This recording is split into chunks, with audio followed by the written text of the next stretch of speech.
Hello. Hello everyone. I'm MVL and today we're going to be taking a look at the cyber gadget RetroFreak. This is an emulation console that emulates a ton of different retro gaming systems all in one neat and convenient package. It has a bunch of features which we're going to talk about, and it runs so many different systems. I'm going to be comparing it a lot in this video to the RetroN 5 and how I think, in my opinion, this does a lot more. It has a lot more features which we'll discuss on it. Probably the killer app, if you will, is the fact that this can do PC Engine and turbografx 16, but it has other amazing features such as being able to run ROM files off an SD card as well. Hey Retro Gaming, welcome my friend, Retro Gaming Hero, appreciate you dropping by. Yes, this does a lot of cool stuff, and I'm going to be showing this off. I'm going to be showing off some of the peripherals for it, I'm going to be showing off what you can do with it, and I'll also be showing some gameplay footage as well with as many as the different systems that I can show in this video as well. So, some very exciting stuff about this.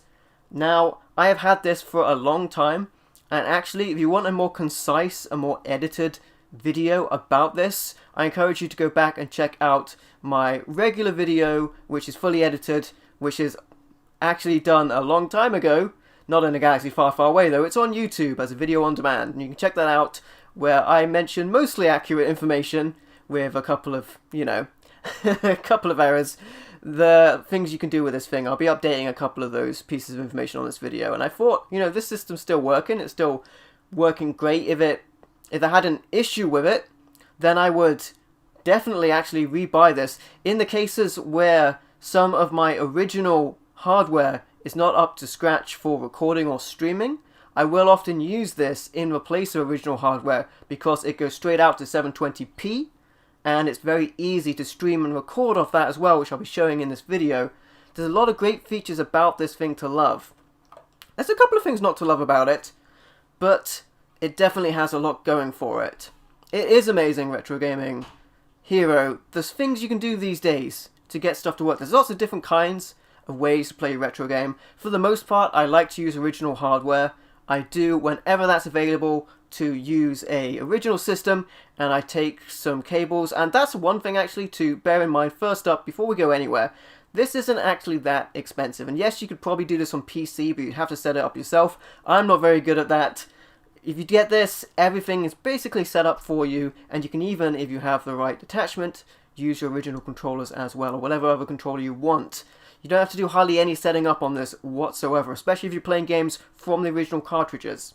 And if you're going to take the original systems, let's take one system for example. Let's take PC Engine for example. You want a PC Engine, you want to have a video adapter for that for your modern television, you want a controller, you want the games, you're going to be paying a lot more than you would be paying for the cyber gadget RetroFreak in of itself. And this will run most games without any issues whatsoever. And as a matter of fact, I do still use this system when I am recording videos, and I use the footage for this more often than not if a game is having issues. If the hardware I have doesn't have the correct quality I would like for a video, this is a good choice, especially with systems where the video output, like the NES, might be RF or aerial, if you will. You're going to get a lot better video quality out of this, and it's a much cheaper choice than getting one of the more expensive options for a modern NES system. This does a bunch of other systems as well. Use original hardware yourself? Yeah, for sure, Retro Gaming Hero. It's just, this is still very handy, and it's an all-in-one solution, so I do recommend it to a lot of people, especially if you're starting out in the retro gaming scene. You don't necessarily, if you don't want to, have to use the original cartridges on this, and actually if you have a large collection, because you can put games on ROM files on this, that really helps out, because I have got a lot of games on this thing, and being able to just not have to switch the cartridges out, especially if you don't want to damage them, having that option really does help as well. But anyway, let's take an overview of this system in of itself. Now, I do speak often of the RetroN 5, and I think that's a great system, but the RetroN 5 can't play ROM files from an SD card, and it cannot play PC Engine or turbografx 16. So I think that's a big bonus that this has over it from the get-go. One thing I will say that the RetroN 5 does do is the RetroN 5 has controller ports on it for various different systems. This unfortunately does not. It has a USB input, so you can put a USB adapter, which I'll show you in a bit. Those adapters are kind of expensive to find outside of the set itself. But that is how you would play the original controllers on this, and that's how I prefer to play it. Hey Crimson Ghost, how you doing, my friend? You have a RetroN 2, which plays NES and SNES stuff. Retro Gaming Hero. Yeah, you know, that's interesting. That's another form of emulation, actually, because some of the RetroN devices actually are trying to be the hardware and actually playing the games. This is straight up emulation. There's lots of different ways to do emulation as well. Hey, Be Right. Oh, it pops out, it's so dirty. You always clean your cartridges. How are you doing, Be Right? Yeah, so let's have a little overview of this. So, this is the initial system itself. Now, it comes with power adapters. This is a European model, I will say. You can probably get this from PlayAsia. I think they're back in stock these days. There was quite a stock shortage for quite an extended period of time. This is a very popular system. It is designed for the Asia region, so it has, for the most part, it is designed for Japanese systems. And I'll cover that when we talk about the ports on the top here. But yes, these are back in stock now. These are able to get hold of these. Use a USB controller. I'll show the controller in a minute as well. You good, Be Right? It's good to hear, my friend. I'm doing great, my friend. Thanks for asking. So we'll start off with these ports here. You have 3 slots on the top, if you will. Sometimes the cartridge doors actually do get stuck. I haven't had any issues with these ports, but sometimes using the peripherals with them, I may have a little bit of a problem on how they are. But like I mentioned, when you put the game in this, you can actually rip the ROM file from your game, or put your own game ROMs on an SD card and run them that way. And for the few games of the hundreds I've tried on this system that haven't worked, for the most part I've been able to get a ROM file from elsewhere, put that on the SD card, and that works. So you have a Famicom slot, you have a Super Famicom slot, and then you have a Mega Drive slot, which is actually the back port. So Famicom, Super Famicom, which plays Super Nintendo as well, and the Mega Drive / Genesis port at the back here, if I have that the right way around. Now, the thing about the Famicom slot, before we move on, is I encourage you, if you are to get this, if you're not interested in Nintendo games, that's fine. You won't need an adapter. If you already have a Famicom to Nintendo adapter, you won't need this, but I encourage you to get a package which comes with this adapter. So this is their adapter for Famicom to NES. And I would say this is a must-have if you wish to use American or PAL European cartridges on this system. And this would go in the Famicom slot on the front here. As you see, it is sized for that. And that would allow you to put Nintendo games in this system. This system does a ton of different consoles, so this expands that on it. But yes, certain system bundles have this included, and I recommend you get this in your bundle if you want to play those games. Now, sometimes this can be a little bit more awkward because you're using a pass-through device here, and in particular with another element I'm going to show you in a moment can be a little awkward, but we'll cover that. So sometimes you have to keep trying games to make sure they work, especially if, to Be Right's point, if they're dirty. Now, Super Nintendo slot, that works with Super Famicom and Super Nintendo, that works absolutely fine. Hey, Ghost over on Twitch there, Ghost1234. How are you doing, buddy? Hope you're doing well. And so we have the last port here, which is the Sega port, if you will. That does many of the Sega systems. Now, how many holes has it got, Be Right? Naughty boy. This will do, from the get-go, it will do Mega Drive, as in Japanese Mega Drive, or European PAL Mega Drive, or American Genesis. You can expand upon this a lot. First of all, you may already have one of these. This is the Mega Drive Master System Converter. Now this is the Sega Mega Drive Model 1 version of this. And this works perfectly fine. If you put this onto the system, you can use this to also expand you to be able to play Sega Master System games from the cartridge up the top here, and Sega My Card games as well through the slot here. So this is a great item to have for this, and that would slot on the back here. It looks a bit unwieldy, granted, but that's how it would work with the overhang on the back there. But yes, I can confirm this does work with the original hardware that you would use on your Mega Drive anyway, and you can play your Master System games with this as well. Now, Cyber Gadget also does their own adapter. Can it make a cup of coffee? It cannot make a cup of coffee, be right. It would probably be overpowered if it could, definitely. And I would like it to. Cyber Gadget also does their own gear converter. Now this gear converter itself has a bunch of different ports. It has a card port, and it has a slot on the side here for your Game Gear games. And then at the top here it has a SG-1000, I believe, port. And this can play games from the early Sega systems. It does not, however, play Master System games.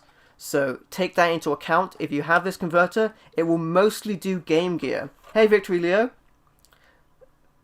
How to import games to use the Ingus patch. It does actually do that, and I can actually show a little bit of that as well on this video. I may need reminding because I might forget, but that is a feature that it can do, and it's very handy for that as well. Thank you for reminding me, Victory Leo, because I actually left that off my notes of things to speak about, but that is a big bonus to it as well. So this can go in the back here. Now, I actually did a live review of this, and it was temperamental to say the least. It often took me turning off the system, turning it back on again, to get it to read games from the Game Gear slot, but most of them did work. And any ones that didn't, I could do from the ROM files anyway. But yeah, this is a little bit temperamental. I would actually say, if you want to run Game Gear and Master System games, and you don't have the original adapter for the Master System for the Mega Drive, I would suggest, and this sounds crazy, to actually get the RetroN 5 Game Gear and Master System converter. That'll actually work on this thing. It's just a pass-through adapter, it'll work. So that'll work on this, and you'll be able to use the RetroN 5 adapter with no problems whatsoever, and you can play the games from that. It's probably actually a better buy than this, because it's cheaper than the RetroFreak adapter, so I would suggest getting the RetroN 5 adapter. There you go. Heard it from here. If you do use RetroFreak adapter, though, you do get a little bonus, like Pac-Man style game, which is pretty fun. It's like an NES style game. It's a little nice addition there that they added in, which when I was doing the gear converter, I neglected to show, but it's basically like a Pac-Man style game, if I remember correctly. So there's that. And okay, so that's the top ports covered, and some of the peripherals you can use there. Yeah, there's definitely lots of games you can get imported onto the system, Leo, for sure. Hey Retronic, how you doing, buddy? Welcome. Hey, I appreciate you dropping by, my friend. Always a pleasure to have you, anyone here who wants to check out the streams, whatever it is. Thank you for dropping by, my friend. Appreciate it. On the front here, we have some of the other connections. So we have a Game Boy connection here. This accepts Game Boy, Game Boy Color, and Game Boy Advance. Now, Game Boy Advance, that's kind of on the edge of what this system can actually accept. Now, I have actually done another video showing how to run Famicom disk system games on this through a little interaction you can do where you put the BIOS on the SD card. Some of the Game Boy Advance games do require a BIOS, and there doesn't seem to be a way to put that on there. It also seems like maybe because this system is potentially using off-the-shelf, if you will, emulators, it might be possible to run Sega CD games on this, or Sega Mega CD games, but again, I haven't found a way to do it in particular. I'm sure somebody has out there. But yeah, Game Boy Advance, there's maybe a couple. In my collection, there are 2 games that don't work on this, but then again, I like to use a GameCube Game Boy player when playing Game Boy Advance games anyway. It's just, keep that in mind. I believe it's the same issue with the RetroN 5, that there are a couple of Game Boy Advance games that don't work, and recently Game Boy compatibility was improved upon by RetroN with their SQ, their device specifically for Game Boy Color and Game Boy Advance, but that is using a different emulator because they had to change it from the one they previously used. Like I said, they kind of took off-the-shelf emulators, and that's its own story, really. And this here is the TurboGrafx 16 and PC Engine slot. Probably the biggest improvement that this system has over the RetroN 5 is that it can play PC Engine games. I actually have a PAL TurboGrafx 16. It runs everything at 50 Hz, so it is not a good choice. And I have a modded core graphics, but that can't play American games. So this is still very helpful in that instance. Have a used RetroN 5. It's pretty useful, yeah, for sure. I prefer the original myself, but there are often, as aforementioned, with like TurboGrafx, and I don't have the particular system. Like, I have two systems that play TurboGrafx games, if you will. I power TurboGrafx 16 and a core graphics, but I still don't have one that plays it desirably, I would say. Hope you guys are all doing well as well. Does it have a long lifespan? I have had this for... Good question, Victor Leo, because I have heard about RetroN 5s going down. I've had this for a long time. It would be however long my first review video is, but it's definitely been a number of years, like 4 to 6 maybe. I've had this quite a long time and it's still working. I think maybe it turned itself off once, like maybe once. Other than that, it's been pretty solid. It is, the actual system, I will say, the actual system is just this little thing. All of the rest of this is just cartridge slots and outputs. And, inputs for the USB. But the actual system is this. This is the whole RetroFreak actually in itself. If you didn't care about any of the original cartridges, you could just use this. And it might actually be better because you've got more vents this way. But then you'd have 2 USB inputs as opposed to 1. And then you'd have all of the slots on the back. We can show the slots on the back while we're at it, actually. We have a power input here. This is the PAL version. So it came with power adapters for, like, the UK. And a French power plug, which I mistook for an American power plug at the time of my original video because it looked similar to me. And it has the SD card slot here. Be very careful with the SD card slot. From my experience, it will jettison the SD card out, and I've lost it. It's a tiny micro SD. I've lost it a number of times, but that's if you want to back up your games. You don't need that if you want to put ROM files on it. HDMI out, full-sized, and there is a power button here as well. That's where the power button is. The price range, I think I paid somewhere around, because I bought it a long time ago, I think I paid somewhere around about, oh, by the way, it connects to those 2 USBs in the bottom there. I think I paid somewhere around 200 for it, pounds that is. But I'm not sure, the prices might have changed as it's gone down the line with the change in availability of electrical components as of late. But I imagine this uses old hardware. Never an issue with your RetroN 5, RetroNic? Yeah, for sure. I mean, for the most part, guys, just to be sure, just to be clear, I do use the original hardware wherever possible, but this is still an awesome choice for anyone starting out, for sure. And I still have to use this for certain systems where I don't have the necessary cables, like NES, for example. I have a PAL NES, which plays stuff at 50 Hz, and it only has aerial or RF connectivity output. If I'm going to record any NES games, for the most part, I'll probably use this. Same thing for TurboGrafx, really. My TurboGrafx is forced to 50 Hz in the PAL region. I'm probably going to record or stream from this, especially on a modern television, because this output's to 720. I like my CRT normally, but yes, this is for that. Okay. Alright then. So, let's talk about some of the peripherals. You didn't think I did gaming, RetroNic? Okay. Right. So, this is the controller that comes with it. It's Super Nintendo style. And it has basically the same layout. It has a couple of different buttons here. It has the option home buttons, which were used in the menu. We'll show that in a minute. Has a select and start as well, like you would. And then a D-pad. 2 shoulder buttons here. This controller is not terrible. It's not terrible. And I think it's fair. I will show you how to use the original controller as well. Oh, you didn't think I emulated? Okay, RetroNic. Yeah, I mean, I've done game room tour videos before, you guys can see it. I have a lot of the original hardware, but for certain things, it's like very difficult for me to get the exact hardware needed for certain things.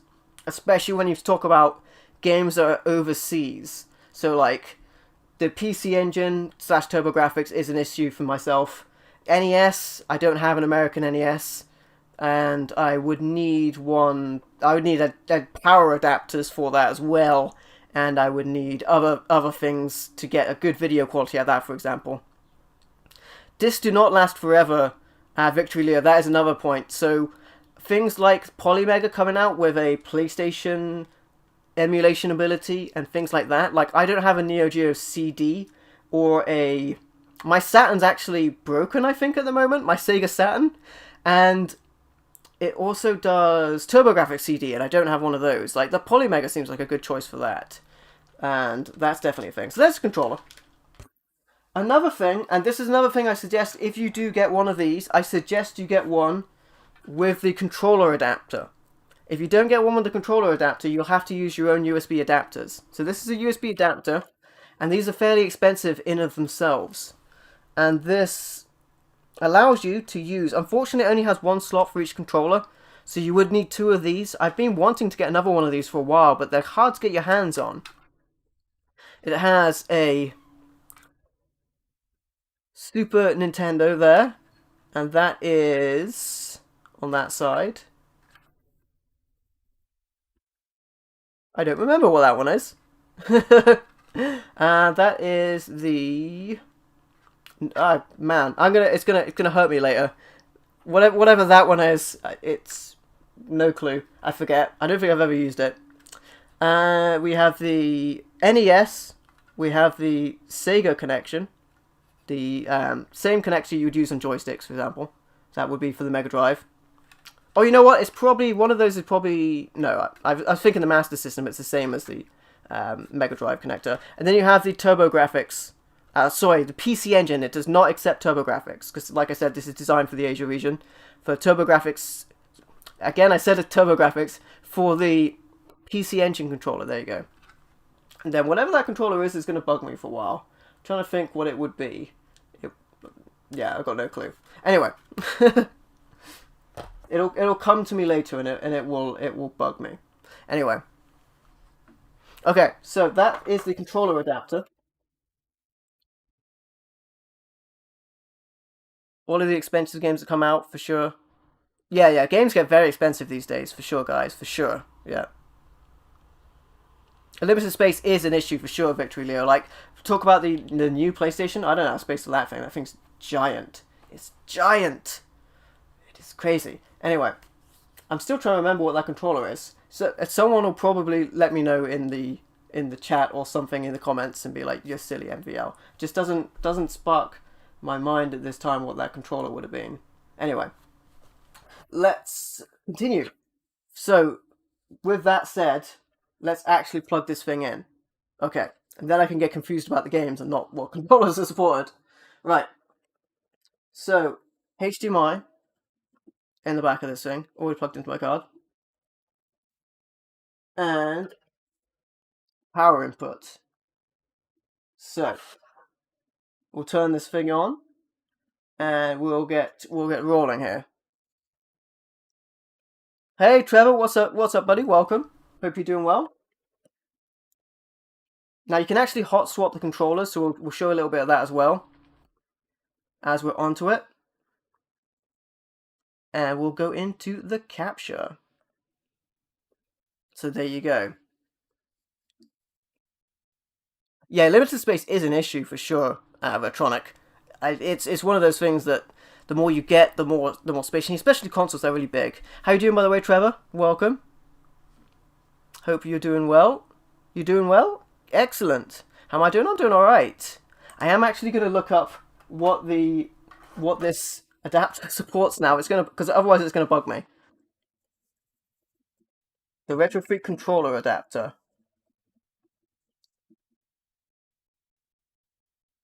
What does it support?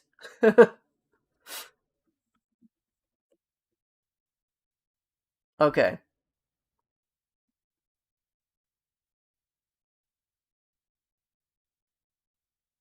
It supports NES, Genesis, PC Engine.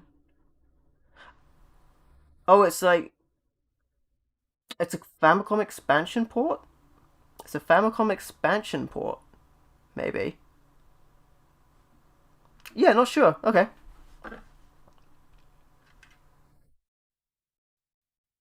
So it's a Famicom controller slot. I think it's a Famicom controller slot. Wasn't aware they use different controller adapters. Famicom expansion port. That's what it is. No wonder I've never seen it. Anyway, yeah. So that's what that was. That weird one. I didn't know what it was. I had to look it up, guys. It was going to bug me too much if I didn't. Okay. Got 50 games on the PS2 Victory Leo. Yeah, PS2 is a really good one to collect right now. A lot of games are expensive. PS2 is pretty cheap. Got a modded Wii Fat PS2 Leo. Yeah, you know what? I want to get region mod of some kind for the PlayStation at some point. That would be good. Hey, I hope you guys are doing well as well. Got Rule of Rose, completing box Victory Leo. That's an expensive one. That is an expensive one. It is. Good stuff. You might have seen it took a minute or two. I'm going to use this as an excuse. I was totally looking up the Retro Free controller adapter information whilst it was loading up the SD card. The more games you have on the SD card, the more time it will take to load up the system. PS2 consoles. Yeah, I think I got a silver PS2 console and a regular one. I've had 2 break. That's another thing.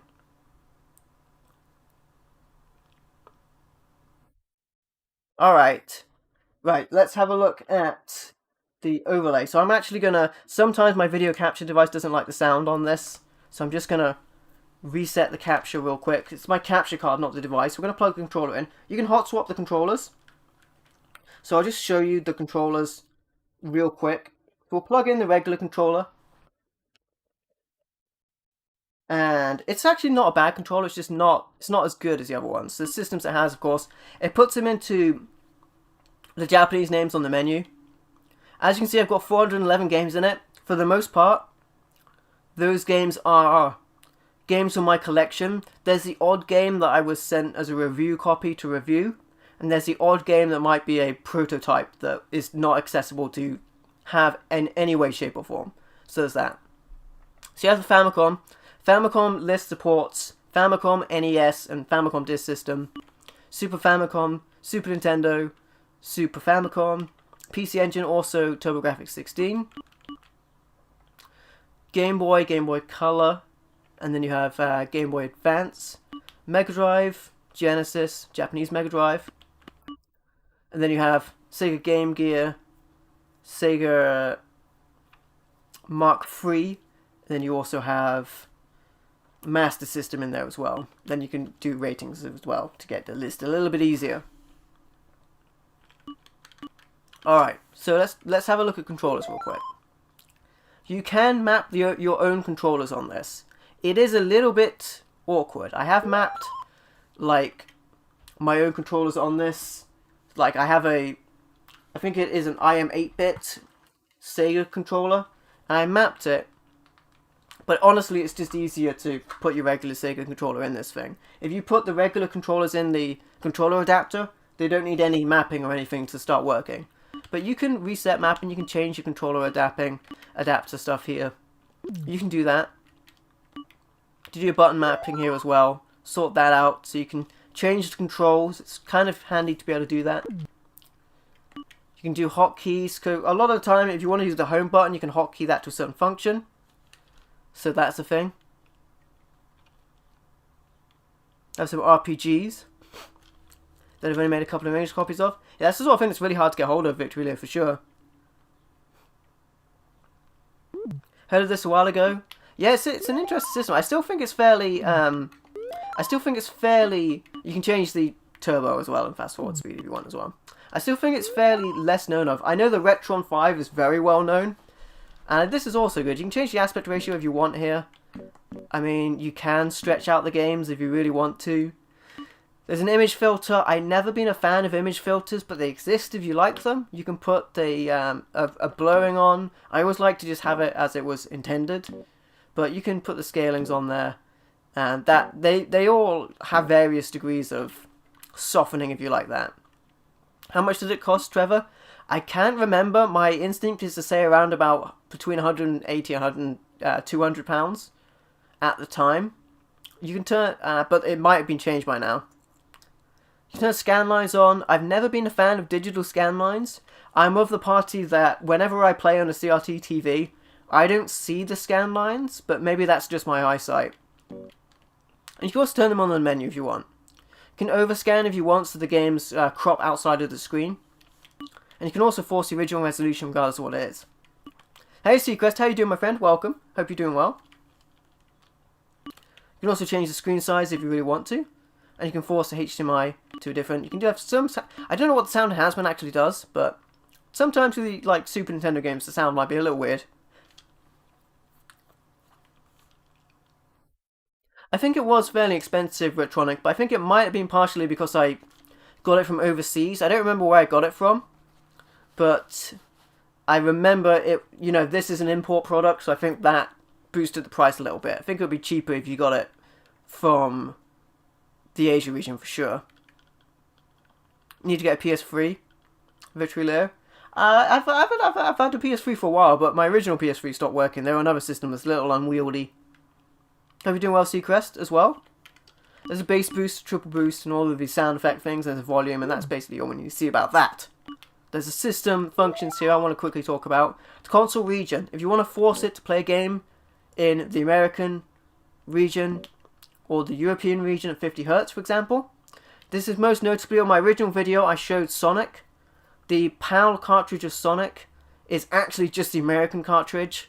So if you play the PAL Sonic cartridge, forcing it to go to the USA region, it will play at that speed. Making you Japan as well. Which is good, because if you're gonna like mod a system to play Japanese games, sometimes it won't run correctly. Because it won't have the text to do so. Alright. So you can do save and load states. I don't think I maybe used them like maybe once or twice. But for the most part I don't like to use save states. But you can load up the saves from the games as well. And you can put them in the SD card. Change some file managers. You can actually access the files there. I will say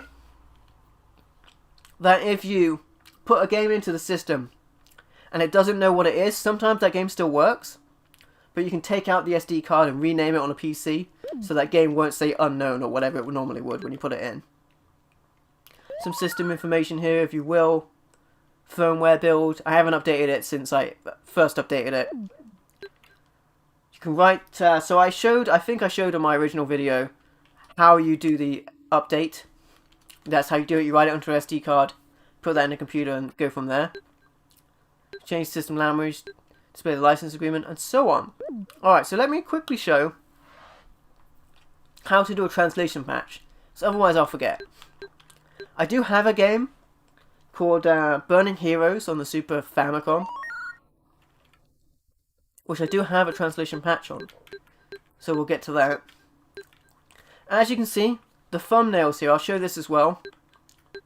You can set up thumbnails by backing out of a game with the home button, and then it will save the last thing that you had. I tend, the last image that was on screen, I tend to back out when it's on the title menu, and then you can lock that so it doesn't change. Okay, I think this was it. Luwares, rather. I think I have a translation patch for this. So yeah, as you can see, you can lock or unlock the thumbnail. So if I was to play this game regularly, it should start up in Japanese. If this is the game, it'll be on the cheats menu. No, not on the cheats menu, rather, on the game settings menu. And there's the patch. So if we turn this off...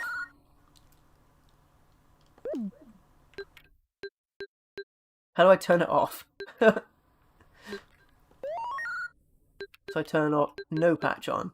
Well, that shows me. I don't know how to turn the patch off. I know how to turn it on, but I don't know how to turn it off. Something I should have researched, maybe.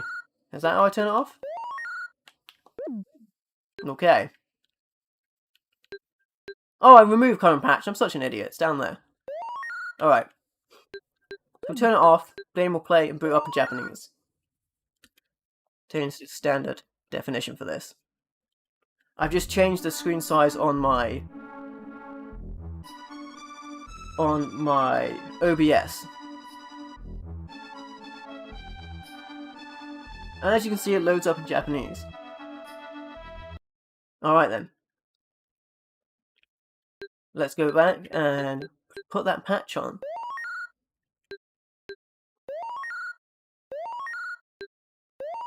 There we go. And then play it, and it'll play in English. I'm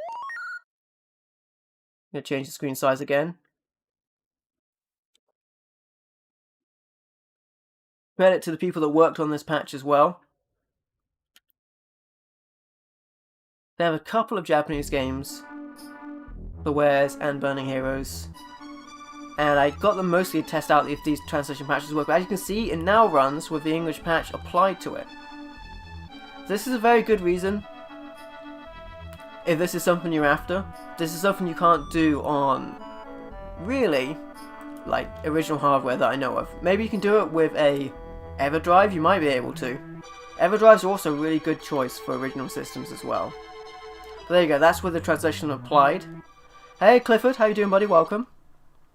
Alright, so in the in-game menu, you get that by pressing the home button.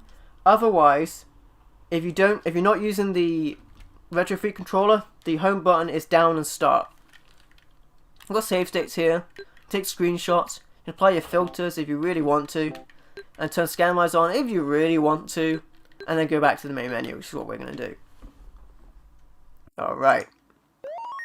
So, with that said, guys, I'm going to show you some games for the latter half of this. You got my opinions on this thing. I think it is objectively a system with more utility than the RetroN 5. You can hot swap your controller as well, by the way. If I wanted to instantly put this controller into the second slot and then plug in this controller adapter, it will work instantly. The patches, you'll have to find those over on the internet. People from community places will make them. I don't remember where I got any of mine from, to be fair. But they're out there. They're out there. And credit to people from the community that do make those things, because that is awesome. So here's the controller adapter plugged in, powered on. We can just instantly put this in here. Super Nintendo controller. And it will work instantly, and it will be configured as well. Such a better D-pad, I will say. It's such a better D-pad. I might use this for the remainder till we move on to the Sega stuff. Alright, so there you go. Instantly using a Super Nintendo controller. Okay, so I had a bunch of games I wanted to show you guys from the system to show you how it works on different systems. First one I'm going to show you is, hey, no worries, Retronic. Appreciate the questions as well, because a lot of this stuff I have neglected to prepare in the small amount of information, the small amount of notes I've written myself to remind me what I'm going to do next. First game I want to show is The Guardian Legend on the NES. This game I don't believe is considered a hidden gem anymore. I think everyone knows about this game by now. This is a really awesome game. It has shmup sections and it has overhead top-down platformer sections as well. It's a really cool game. We could actually straight up put this in there and run it from that, but I'm just going to run it from the ROM that's on there, on which was ripped from the cartridge in of itself. But actually, I might as well actually put the cartridge in, also to make sure the cartridge still works. So I'll put the NES adapter on it. But to save time, I won't do that for the rest of them. And then we'll put the game in. Oh, there you go. That's what I get. Alright, I said it was a little awkward. I had a little trouble when I used the gear converter one time as well. But there you go. I did not clean these games prior to this stream. Oh, let's see. So it's come up as an unknown game. Sometimes it will do that for a game that does actually work with no issues whatsoever, and you might have to rename it. I don't believe that to be this case. I believe it's just because the game has gotten dusty. I think that's the reason.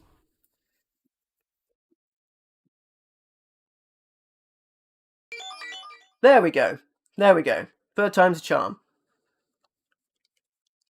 But as you guys will see, I've already put this game onto my list of games. It's already on there. so it's on the SD card. So you wouldn't need to go through any process of trying to put that game back on again. We can play it from the cartridge though. Well, I say from the cartridge, it dumps to the internal. So yeah, we'll give that a go. The Guardian... why am I using the Retro 3 controller when I could be using the Super Nintendo controller to play a Nintendo game? I actually have... Go ahead and use an NES. I'm going to grab some controllers real quick so that I can play the games with good controls. So I'm going to dart myself off screen for just a moment and grab those controllers. Alright then.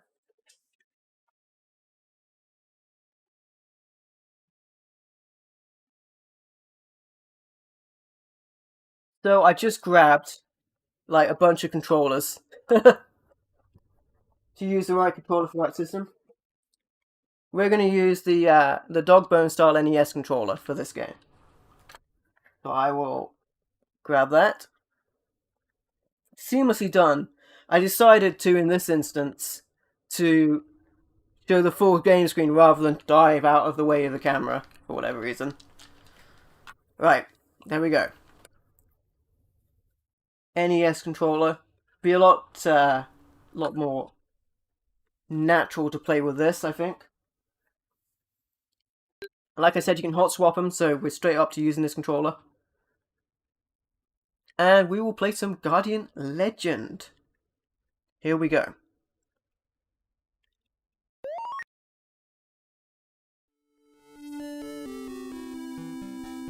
Love the music in this game.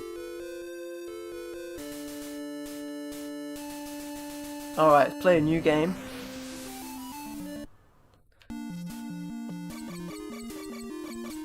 The game is very fast at the start as well.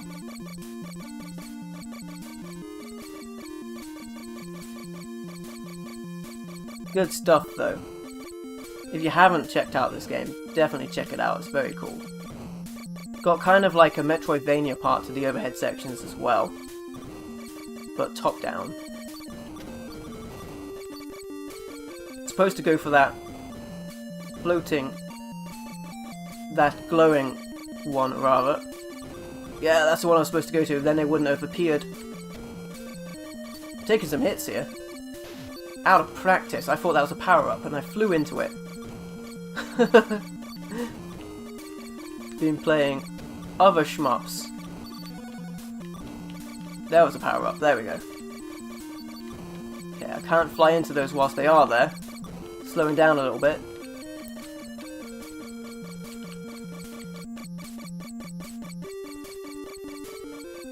I hope I didn't take too many hits there. Oh, also guys, can't show this for a super long time because I want to show all of the different systems. That's a lot of different systems to show. Oh man, I've put myself in a hard way here, haven't I?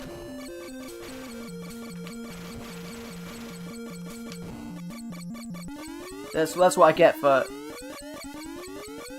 half concentrating on the game. You can fire faster if you hammer the button here as well.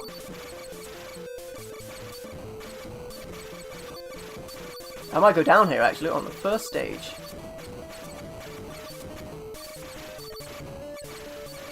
The thing I like about this boss is it gets easier. It's not one of those bosses that gets harder the more you fire at it. Oh my goodness. Oh wait, is that some health? Oh, thank goodness. Yeah, because I was going down.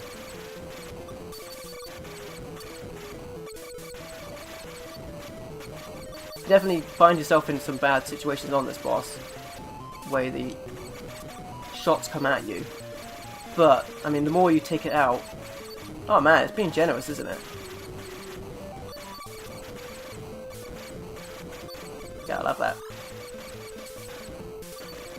It's being generous with those pickups. I tell you that. Alright then. There you go. Playing Metroid on the Nintendo Switch Online. That's another great choice for sure, Seacrest. Someone is reading this. I must have failed. This star, Aju, was our home, but we were invaded by evil life forms. Everyone except me was killed. I'm going to try to activate the self-destruct device. If I fail, I would like you to do this task so this cannot happen to any other race. The self-destruct system is protected by a safety device which is located in the underground corridors. Remove each seal and go deep inside Naju. If you destroy all 10 safety devices, the self-destruct sequence will be activated. Very Resident Evil style. The self-destruct system has been activated. I don't have much time. I hope this message will not be read by anyone. It will mean that I failed. Okay. Very cool game. Now we're kind of overhead. This game has a lot of scope to it. It's very cool. So I just wanted to show a little bit of this game because it is a very cool game. As well as show how NES emulation looks on the Retro Freak. Now honestly, with the original hardware, this might end up being a little bit rough looking with the... And those little blobs remind me of Golden Axe Warrior. Oh, nice enough power up. And actually, you know, the whole kind of this stage of the gameplay. But so cool to have two different styles of gameplay. You would get a little bit more of this sort of thing with Way Forward, game on the Game Boy Advance. Star Saga, I think it was called. Sigma Star Saga. You will need a special weapon to break it. Okay.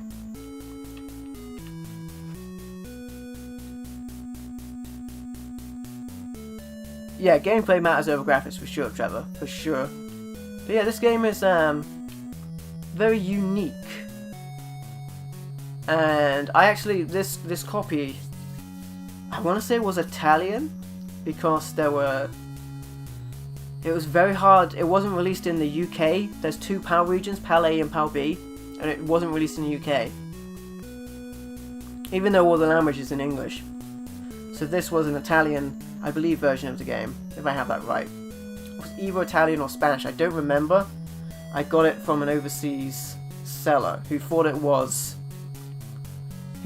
broken, because they put it in to test it after I expressed my interest, and it wasn't working, and I told them, use a Q-tip and clean it, and then it worked. Which is, you know, probably should have done that before I tested it right now. Boy and His Blob, that's a good one, Trevor. I don't currently have the original cartridge at this time, but I do have the remake on the Wii. It's a good puzzle game, for sure. Anyway guys, I'm going to blast through these games, because I have a fair few I want to show you. So we've gone from the NES. Let's go ahead and jump out of this, down and start. I'll show you a Famicom game. And the Famicom game I would like to show you that it can run. I'm just going to leave the menu like that so I don't have to switch between it. But you guys get the gist. The Famicom game, I actually put it back. There we go. Fine. The Famicom game I want to show you is Space Hunter. This was a Famicom exclusive Metroidvania style game. And I don't have an actual system that can play this. So this is the sort of thing I can only experience through the Retro Freak. And I suppose we could try putting the actual cartridge in again. We'll see how lucky I get. Oh, I pressed the game start again. Not the controller down on the floor. This stream is going great. That's why my other one, I recommend you check that out because it is an edited video. There we go. Right. Anyway, that's how the screen size looks, by the way, if I don't change my OBS layout. Totally intended to show you that. Right, anyway. We can take out the NES adapter and the NES cartridge. And we can try putting in this. I know I haven't cleaned this in forever, so I hope it works.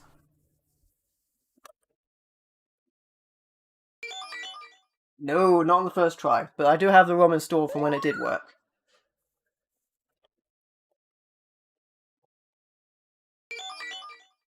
So yeah, the warning message it gives you there is saying that, you know, it doesn't know what the game is, but it can try and run it anyway.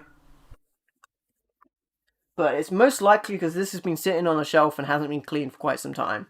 So that is probably what you're seeing there. So yeah, I will tell you this game does work, it just probably needs a cleaning. So we're just going to run the ROM file that is already on there from the game. I figured we'd have to do this anyway. I got lucky the first time round. Did not clean my games in preparation for this. That would have been wise. And it was Space Hunter. So Space Hunter. I kind of like how it's laid out as well. You can change the options here on the menu. Change them to large and small. I forget how to do that. I think it might be the L and the R buttons, maybe. Which I don't have on this controller. But you can change the sizes here, I think. Yes, you can change the sizes with the regular button. To make them name only. You can make them small. You can make them large. I kind of like large. It's a little less engaging when it's smaller like that.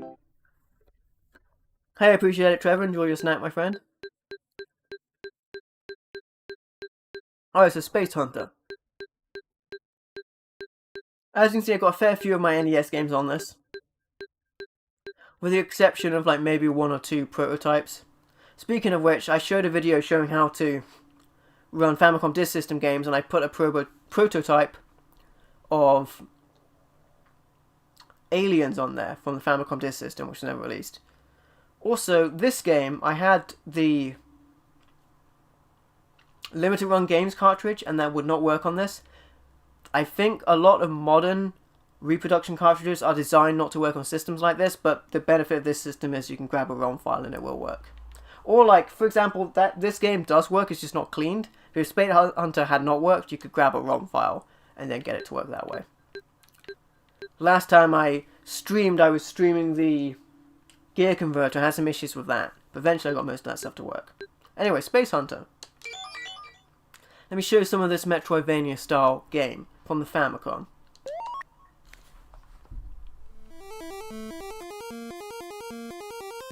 Alright then, Space Hunter. From 1986.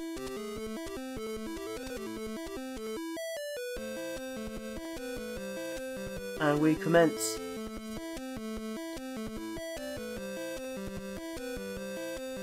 I need to pick my poison, I think.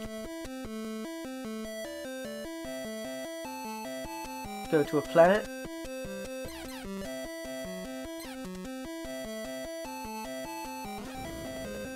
Oh boy, I haven't played this in a while. I think we've got like Bomberman style blasts we can drop.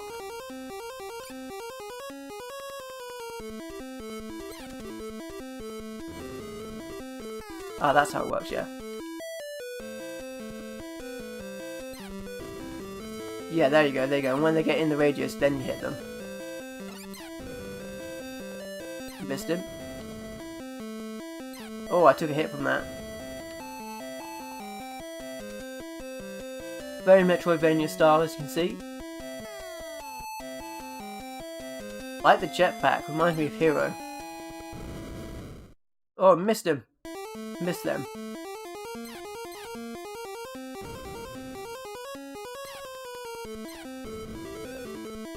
Love the music on this though. Kind of a random assortment of enemies. Got some life back there. Dead end.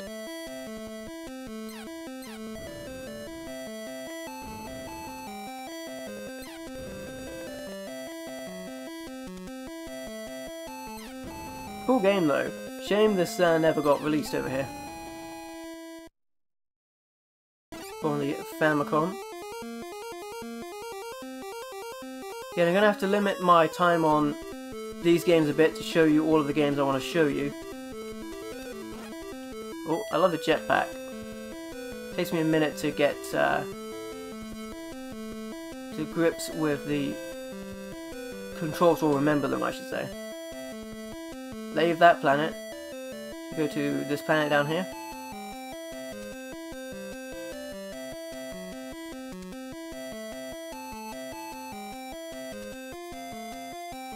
Alright.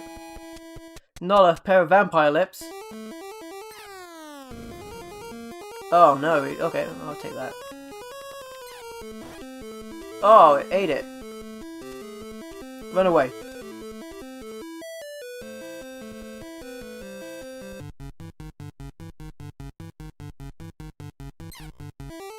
Oh, I nearly blew myself up then. Escaped. Take that, vampire lips.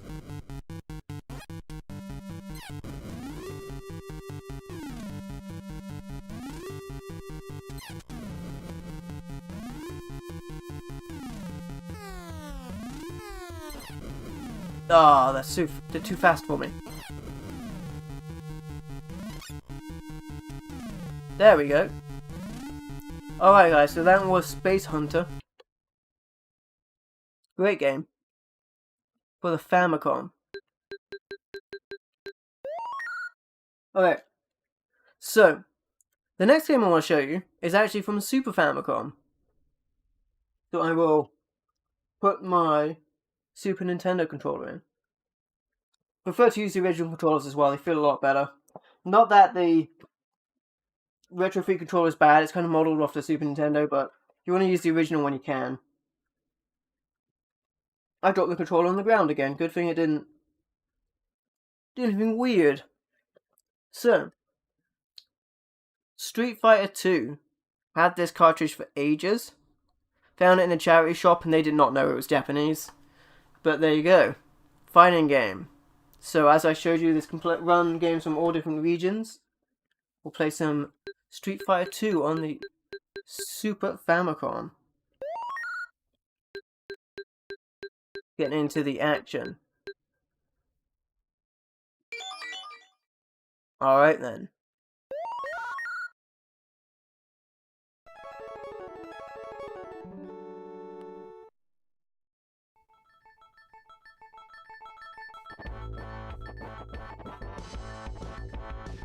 Alright, here we go. Now, given the... It might have also selected the American region for this cartridge, I'm not sure. Sometimes it does that. Plays Chun-Li. Kicking power. Blanca.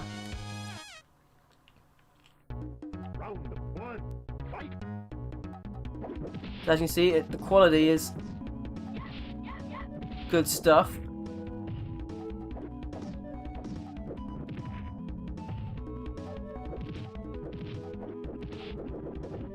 He's gonna wreck me, isn't he? Oh. Yep.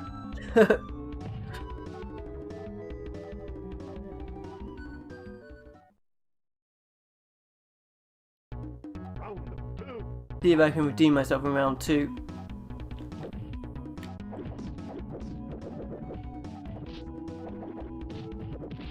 Oh. Oh my goodness, I'm getting destroyed. Hey Seacrest over on Twitch there. He's going at me like a pinball. Alright. I do not remember any of the combos or controls. Even if I did, still not good. There you go, okay, this is the Japanese version. Sometimes you will see these games will default to like the American version sometimes. It's actually pretty crazy. And that's on the auto, I should say. Like sometimes if you put in a PAL game, it might default to Japanese version. That's what it is. It might default to Japanese version because this is a designed for that region. So that might happen on some of the games. If you put them in, you might need to select PAL region manually. Anyways, Street Fighter 2 showing it working on there. We will go check out an American Super Nintendo game, show you the differences here. I've got it set on auto, so this should run the American one. This is an American Super Nintendo cartridge. Now our PAL cartridges, actually, our PAL cartridges look exactly like the Japanese ones. They have no top label. That's just something we've had to deal with. Your American cartridges will have an end label. The Power Region cartridges don't have an end label, and they are shaped like this. But yeah, different shapes for the American cartridge. I'm a PAL gamer, so I only have a couple of American games, but D-Force is a cool shmup. We'll show a little bit of that. Show how that works. Game that I might play a little bit better. So, that'll be at the top as we go up here. But I'm sure I've already made a number of egregious mistakes that are laughable enough if the comments haven't already called me out on it. Anyway, we'll do some D-Force.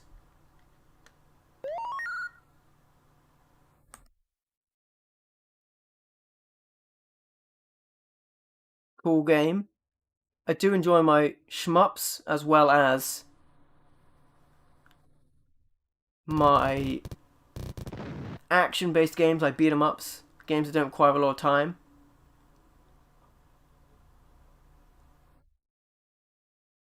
D-Force. Okay. We'll just go on game start.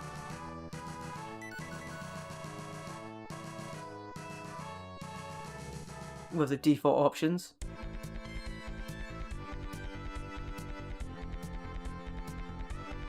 Alright, we're airborne.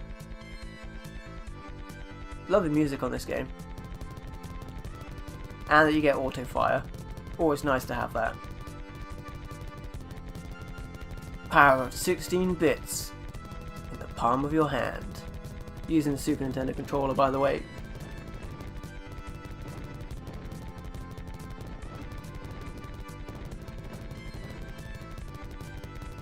Yeah, I tend to jam buttons on fighting games.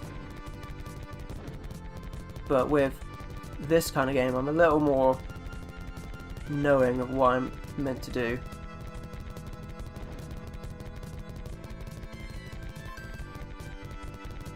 Ooh, that slowdown saved my butt. Oh, I flew right into that. There's me. I was just about to say, like, I bet I'm going to go down a bunch of times after I said that I know what I'm doing on shmups. Karma was going to come and get me. That flew right into me. Look at that. Scrolling though. Am I playing a CRT, SE Crest? No, not for when I stream most of the time. Unless I'm doing a Zapper game, then I won't be doing it on a CRT because I would have to use a different device to get it into the... Especially for a device like this where it goes out to HDMI, I would not be using a CRT for that. This goes out straight to 720. I used to have a CRT that could take 720 pretty well. That was a widescreen Sony Trinitron. Unfortunately, it was too heavy for the move when I moved location. So I went down to a smaller one. I regret that. Take another shot at that. But I'm not going to blame input lag from emulation or flat screen display for that performance. I've got to remember not to just like hide down here because sometimes they fly into you. I might have bombs as well that I haven't used.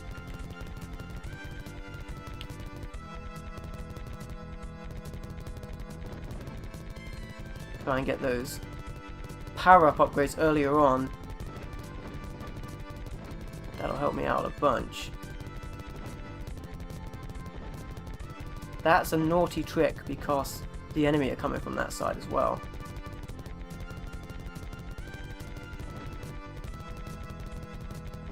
Oh, I flew right into that.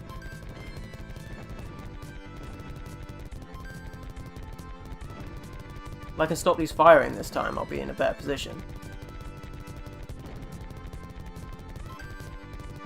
So you kind of have to keep the upgrades going or you lose them. The water effect is cool, but it's a little bit distracting.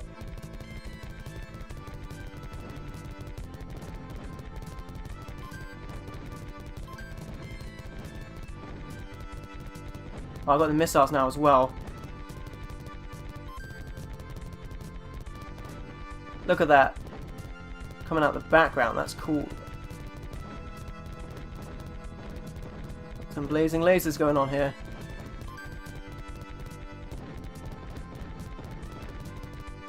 Don't want to say I'm doing better because I've jinxed myself again. But it's a great game, D-Force. It's going to be hard to put this one down because I want to show a bunch of different games. But yeah, I've seen, yeah, it went for me again.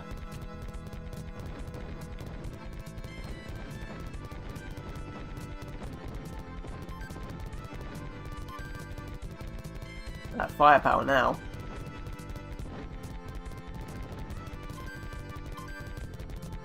Some good stuff.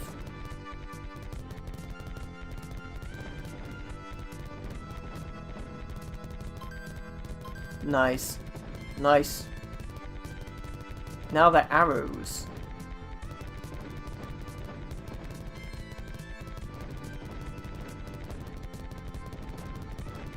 Yeah, this one's gonna be hard to put down, but I will have to show some more games on this stream. Oh, I remember this. These just come after you. I was about to say I don't remember where they come from though, unfortunately. Oh no.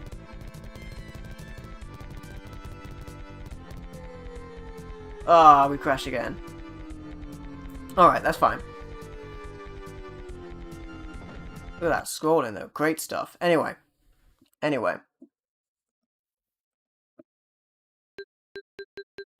That's how it would normally look, by the way, in the widescreen with the blackboard on either side. So the next game, we're going to show some Sega! And we're going to start off with the Master System. Again, you would need a cartridge adapter here. I use the Master System cartridge converter from the Mega Drive, the actual thing, and that works. Here's Sagaia, which is actually Darius 2, another shmup, from the 8-bit Sega system. Cool game. How does it play on this? We'll go down to the Mark III menu and load that up. Some Sagaia action on the Retro Freak. Alright then. Bunch of great games on this console as well. Push the start. Oh, I need to change controller. Playing this with Super Nintendo controller, that is some sort of crime, I imagine. Yeah, let me change my controller real quick. I'm not going to use a Master System controller because I'm not a fan of the Master System D-pad, but I will use the Mega Drive controller because that I prefer. Some games, if you're playing them on the actual Master System, won't work if you try and use a Mega Drive controller because it doesn't like how many buttons there are. But we should be fine on this. Alright, and as I said, you can hot swap these instantly, so excuse the screen size here.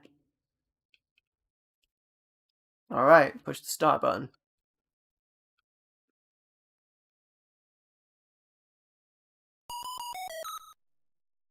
Alright. Which is B in this instance, I believe.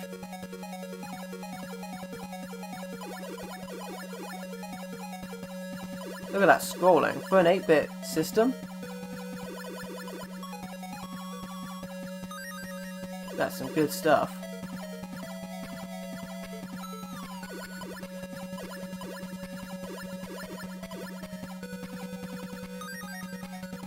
Shield. Might lose that shield very quickly.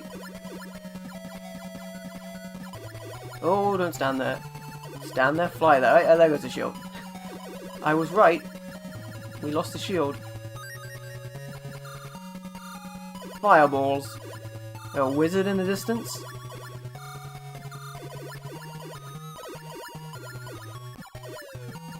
There we go.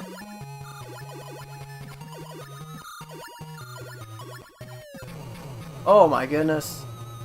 That firewall though. Oh, I'm still going. Use my invincibility frames, those iframes. Lost all of my upgrades though. Nothing fishy about that thing. The sprite flicker is real. That's how you can tell it was on the edge of what the Master System could do.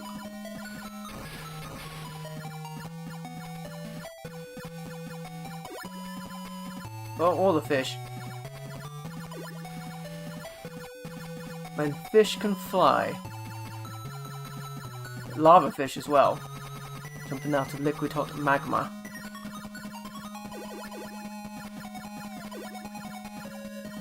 None of them seem to have any collectible items on them.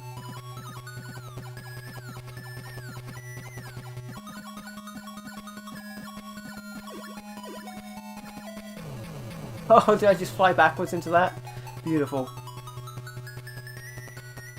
Beautiful. What a game over. Just flew backwards into the projectile. You get credits though. You got 5 credits on this game. That's pretty good. Right, B is the start button, because this would be using the Master System controller, not the Mega Drive. It would have less buttons. Have another go at that.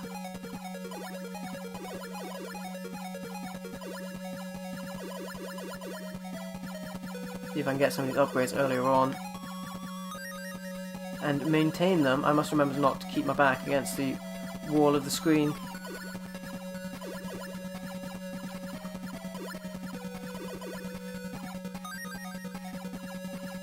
It says this shield's going to last very long.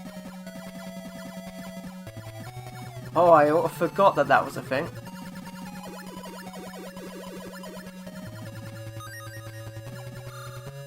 Right, now we've maintained these upgrades a little longer.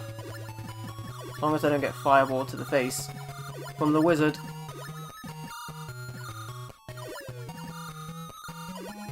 But, you know, I am a big fan of shmups. I get lost in them a little bit. Must remember that I am showcasing the Retro Freak, and as such, I will need to switch games shortly to make a good showing of what it is capable of. I'm going to try and just hit this guy from up here now, with the laser now that I have it.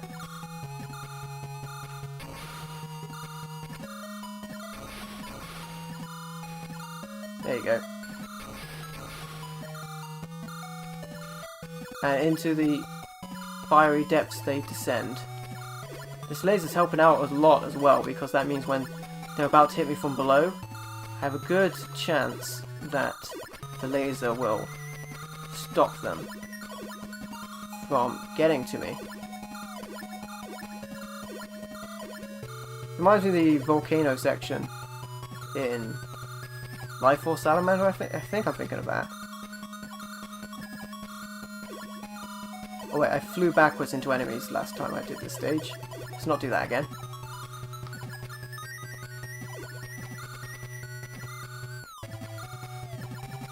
So many enemies.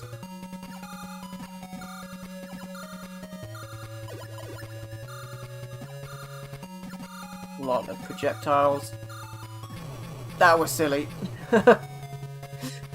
So close. Good game though, good game. That's...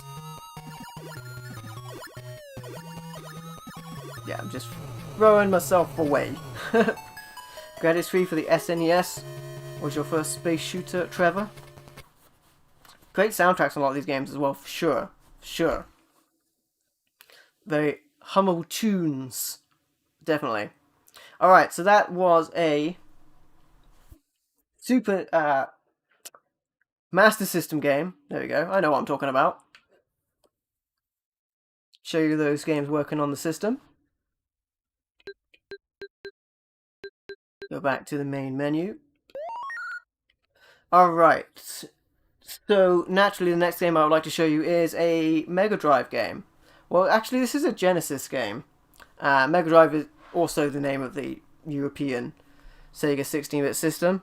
So for the Genesis, I have Splatterhouse 3 here, which is like very splattered. I don't know what happened to this cartridge, but it is absolutely wrecked. This has always been how it's looked. So there's that. That's what that cartridge looks like. And we'll go ahead and pop that in. Well, I mean, I'm going to go ahead and do the file that's already on there. And that is from the Mega Drive section.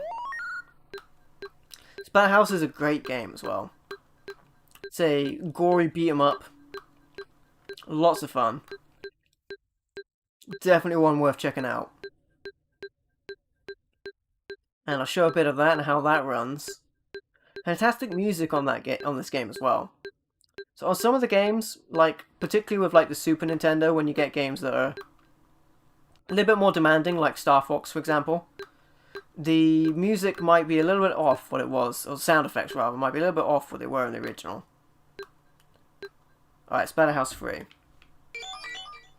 Alright then.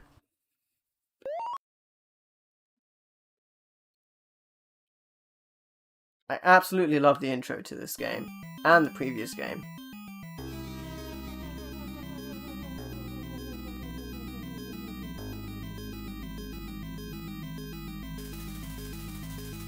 So creepy.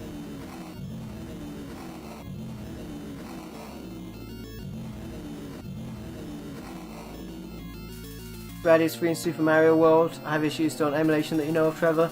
Yeah, there will always be some issues with emulation because of the nature of it.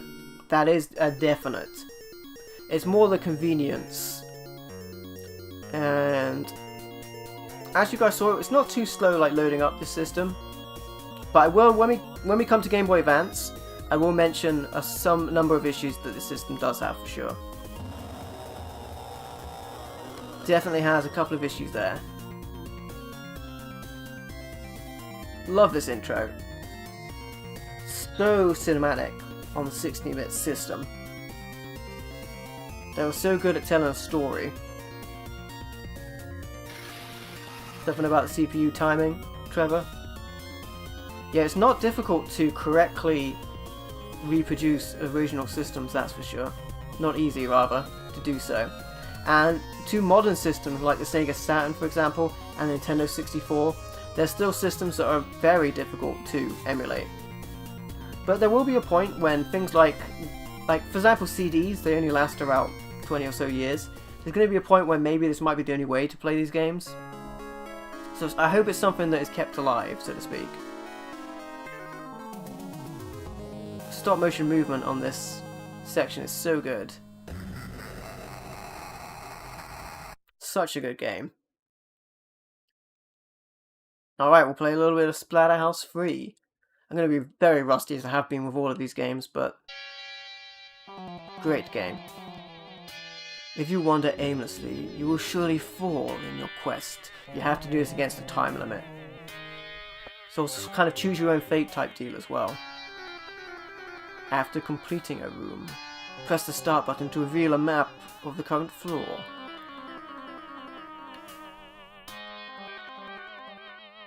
Yeah, I know people have, Seacrest, to your point, have done alterations to their mini consoles, the official emulated ones. Because I know, for example, it's something that's tempted me on the PlayStation Mini. Because I believe they originally tested a bunch of different games on it, like have been shown in the files that people have uncovered. Like they tested a bunch of games that should have been on there. Like the PlayStation Mini should have had Tomb Raider on it, should have had Crash Bandicoot, but it didn't. But also, some of the games they did put on there, like Tekken 3, they put the PAL version on for whatever reason, like a 50Hz version when they could have put the 60Hz version on. Alright. Beat 'em up at its best. Remember the buttons here, there we go. Jennifer cowers in hiding, avoiding capture from the monster. If you're not quick enough, Jennifer will go down. Don't have forever to save them. That power we can build up to give us a superhuman ability to defend against these creatures. Okay, mentioned it, press start. I've got to get to the cross. So I think I should go up here. You gotta save them in time. It's very difficult to save them in time. Oh, facing the wrong way.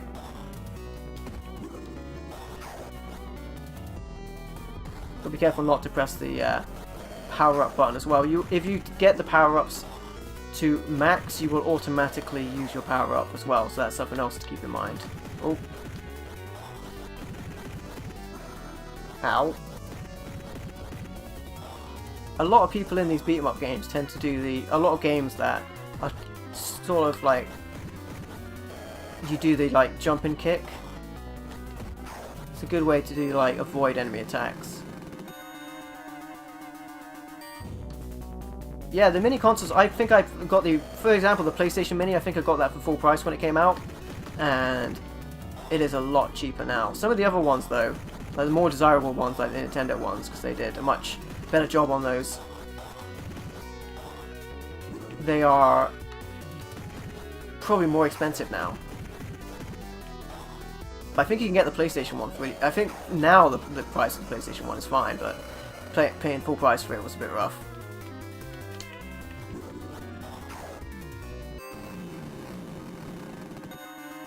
Four minutes or so. Save Jennifer. Oh my goodness. That came out of nowhere.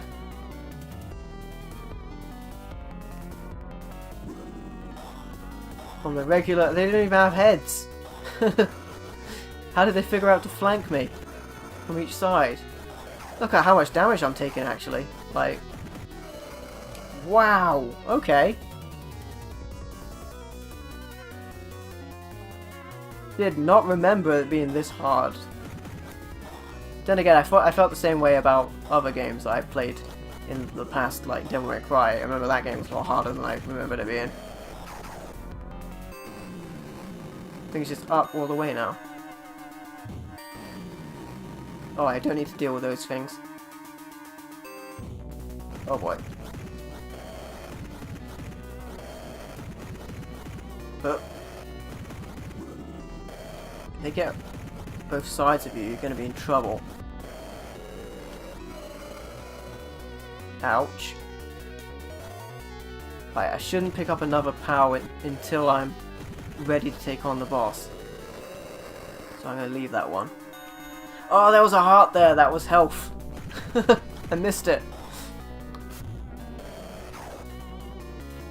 Accidentally did the spin kick there. I can't cross the screen until I defeat these monsters. Throw the zombie at the other zombies. Destroy them with the flying limbs of their colleagues.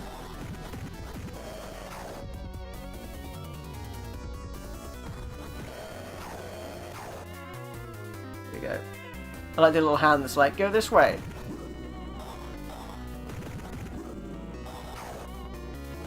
There you go.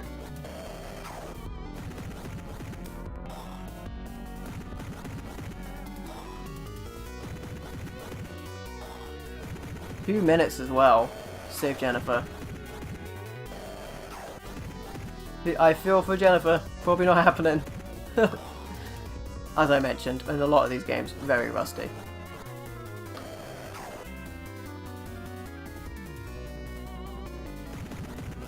Get that. Some of that. I shouldn't pick that up, I don't think. Oh boy.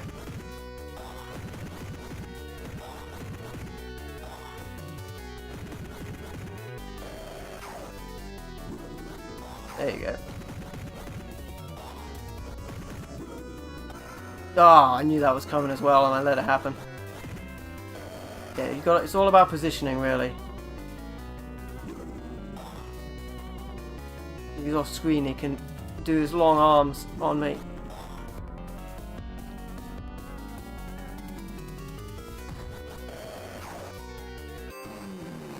Okay, Matt. Oh, okay. So I should take it now.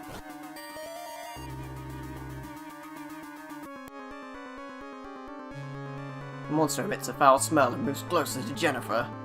The round 1 and 2 were hard for the NES. Yeah, those were hard games for sure.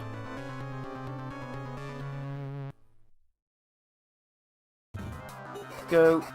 Powered up. Did you laugh at me, monster?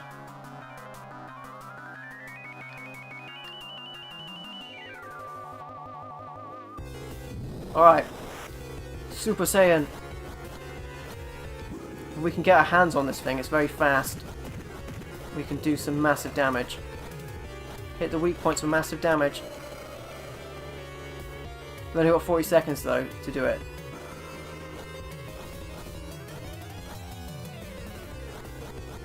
Oh, it's just playing the run and away game, is it?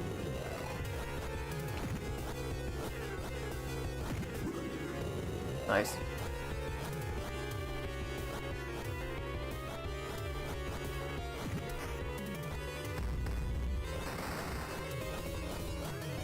Weaker now, it's without head. I might go down, to be honest. Game looks great. It is great. Definitely Seagrass. Good game. Oh no. Also, I ran out of time. Can't save Jennifer. Look at that. Got it, destroyed it. Just too late. Just too late. That thing was running around circles on me. I was too slow. Rick stands in front of Jennifer's lifeless body. Yeah, we're too slow.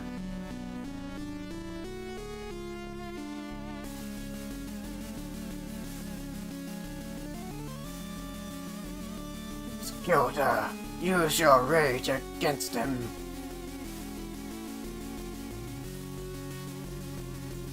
Rick climbs the stairs to the second floor, his rage growing with each step. Such good cinematics in this. Alright guys. Hey Geronimo, how you doing buddy? Welcome. Yeah, it's very similar to the RetroN for sure. Yeah, I could play this game all day. I have to show other games, because that's kind of the gimmick here. So I'm going to show some other games real quick. Hope you're doing well, Geronimo. Right, next game I want to show, as we move on to the handhelds, I'm going to show Halo Wars. This is a shooter for the Sega Game Gear, and you can get this working with the gear converter or with the actual converter from RetroN. RetroN's gear converter, Game Gear converter, and Master System converter will work on the Retro Freak as well, so there. That'll work as well. Pretty cool, so let's play some Halo Wars. Hope you do well, Geronimo. And that'll be under here, I believe. For Halo Wars. I see they either have GG for Game Gear or Mark III for the Master System. As I said, the Master System games don't work on the Retro Freak. It has a different slot. Alright. Halo Wars. Alright, we'll give some of this a go to show you how this runs on this system. Oh, there is one game that doesn't work on this. I forget which it is. I think it might be the Axe Battler, Golden Axe Battler. I think it doesn't work on this. I could be wrong, but I think it doesn't work. Just so you guys know. Golden Axe Battler. I think it's called that. I'll go off screen real quick just to grab it to make sure.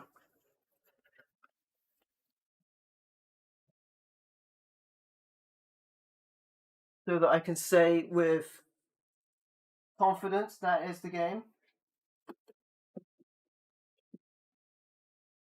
And it is.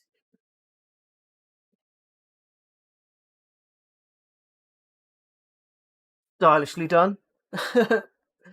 It is Axe Battler. I don't believe this game works on this system. I could be wrong, but I think it doesn't work. I think it just freezes up.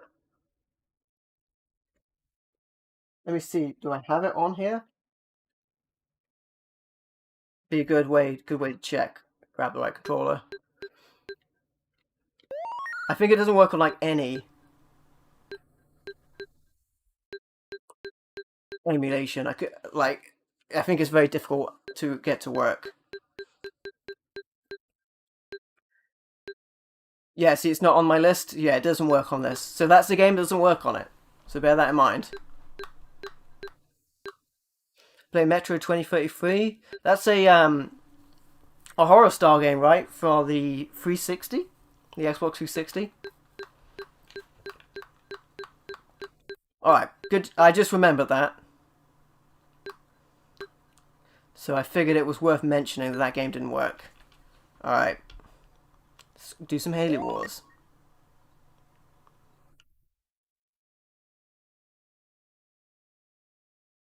Or the system froze when I pressed the button.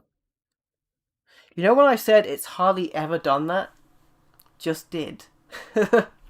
Oh, awesome. Okay. Right, so let me go to the full screen webcam for a second and I will reset the system. Wow, that's embarrassing. I did just say that this thing never did that. And it did. So I'm going to turn it off. Or try and turn it off. Might have turned the power off. It's a remaster of the original. It's nice that there's more remasters coming out for sure. Helps.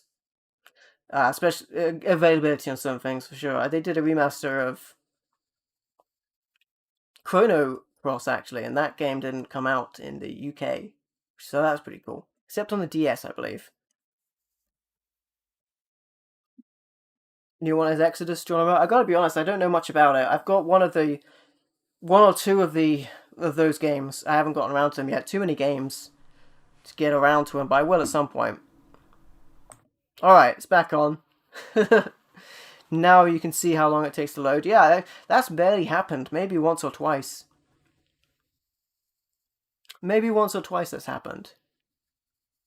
Uncleanly powered off, it tells me.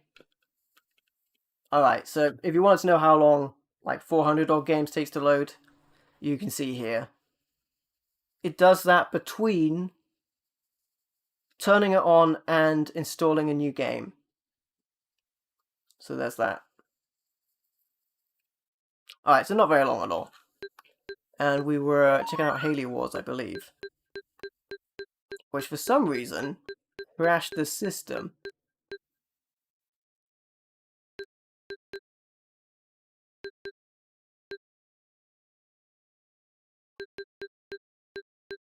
There it is. Alright. Let's do it. It's very good, Geronimo. Okay, now it's working. So remember guys, this game was designed for a much smaller screen, so it's gonna look the part. We'll finish off with PC Engine and TurboGrafx. I'm just gonna leave those settings as they are, because that's kind of, I would say, the drawing point to this system.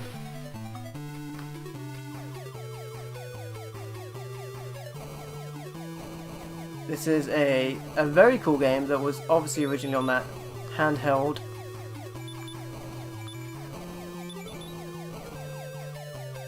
And Game Gears are difficult to get working these days. A lot of issues with sometimes the screen or the sound. So it's good to have the option.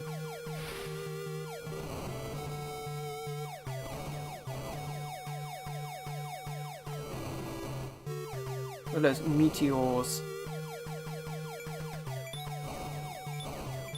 I like those enemies that have one shot and you can see that they have one shot because they fire it and then it's gone.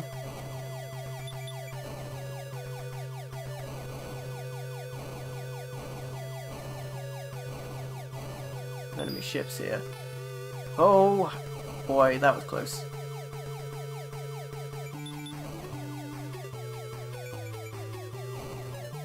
Is the sound working for you guys alright actually? Because, like I mentioned, my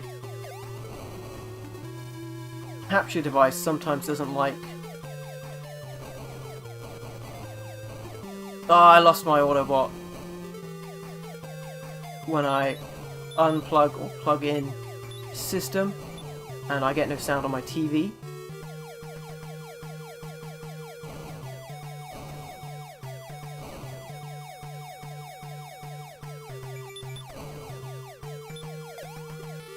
my auto. Oh, got my Autobot, but this time I was the one that got destroyed.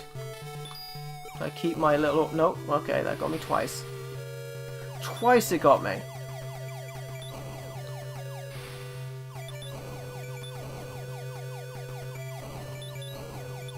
Ignore the enemy ships. Yeah, it looks like there's sound on the capture device.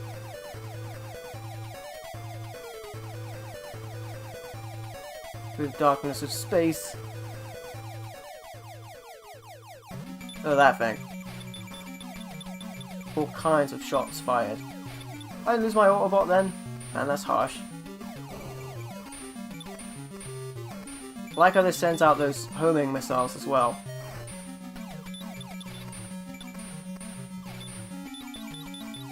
Eventually I'm going to do some damage to this thing.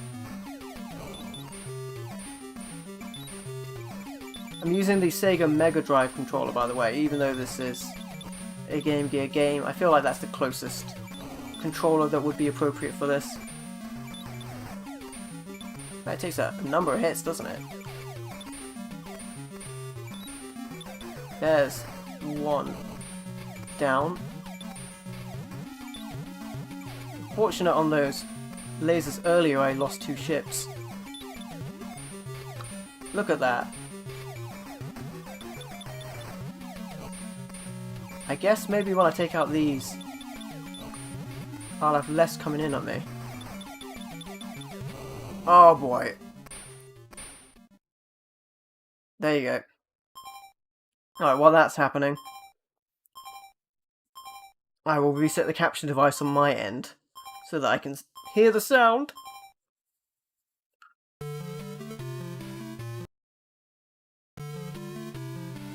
In theory, sometimes that doesn't fix it on my end. Alright, I'm gonna give that another go. See if I can best that beast. Or it could be that my TV audio is quite turned down. Super R-Type is a tough game. Trevor? I do enjoy the period where everything was super. Oh, sweet. Oh, that's gonna help out. Wish I'd found that the first time round. We got spread shot. That's gonna help a lot.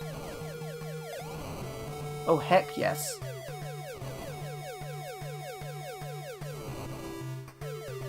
Alright, it was in an asteroid. That's where it was. The spread. Okay, it's gonna make this a lot easier. No doubt.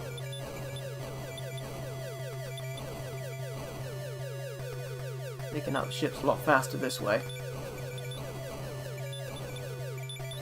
I'm worried these ships, when they go off screen, are going to come back on screen.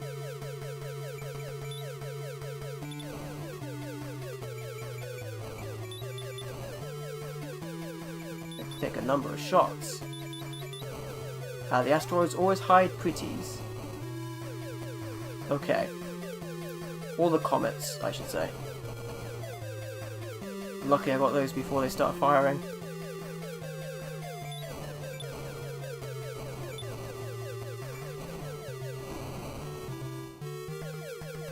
Okay, I think I took a game over from the masses of lasers. Oh, I lost my Autobot.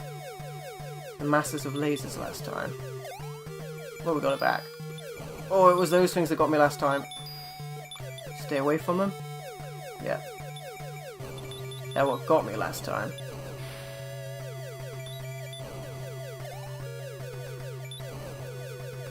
See if we can beat them with this weapon. I'm up some hit points than I was last time. See if we can do this. Shenmue, I've done Shenmue 1 and 2, Geronimo, and I did a little bit of Shenmue 3 from an unboxing video that I did for the complete edition. I think at the time I was the only person who had done Shenmue 3 complete edition unboxing, which is kind of cool. Oh wow, this is doing it way better. The weapon is much better. how much more damage it's doing to these. This, wow, look how easy it is with that weapon. Well, that's what you do, guys. You get the better weapon. You get the better weapon. There we go. Alright, as much as I would love to keep playing this one. There you go.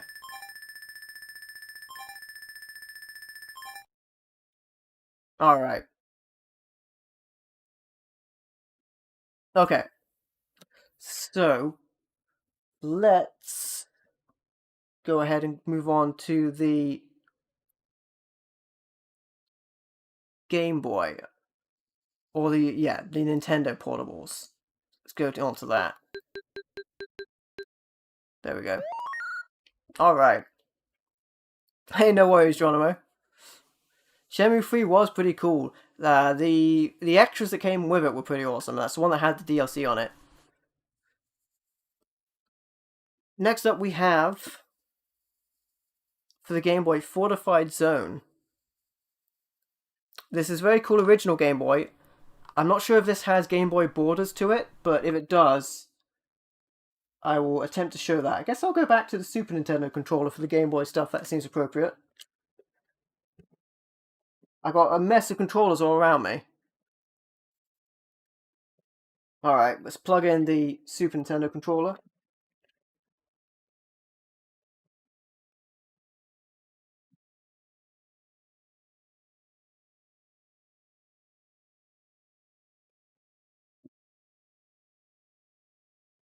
Alright. Yeah, let's go to that. Oh, not everything gets archived, Geronimo. For sure. Like, so sometimes I might do a stream or something that's just spur of the moment, and it won't be archived on the channel, because, like, then the channel will be filled up with live streams, and it's hard to find the rest of the regular videos. Let's go to the Game Boy. So Game Boy will have Game Boy and Game Boy Color on it. And we will go ahead and try Fortified Zone. I think we can change the options for the game settings. And we can change the hardware type here, so like Game Boy, Game Boy Color, Super Game Boy. And you can see it with... I'll give you guys a little bit of a look at this as well, but you can also... I believe you can turn on the Super Game Boy border if you go on Super Game Boy. And it'll have the Game Boy border. I'll show you real quick how it will look with each of them. You can also change the colors as well to original Game Boy Advance SP, and then the different color washes that you would normally cycle through on the hardware. So I'm a fan of just leaving it like regular and not messing with the colors too much. There you go. I forget how auto starts up the game, but we'll show that. So auto starts off with black and white,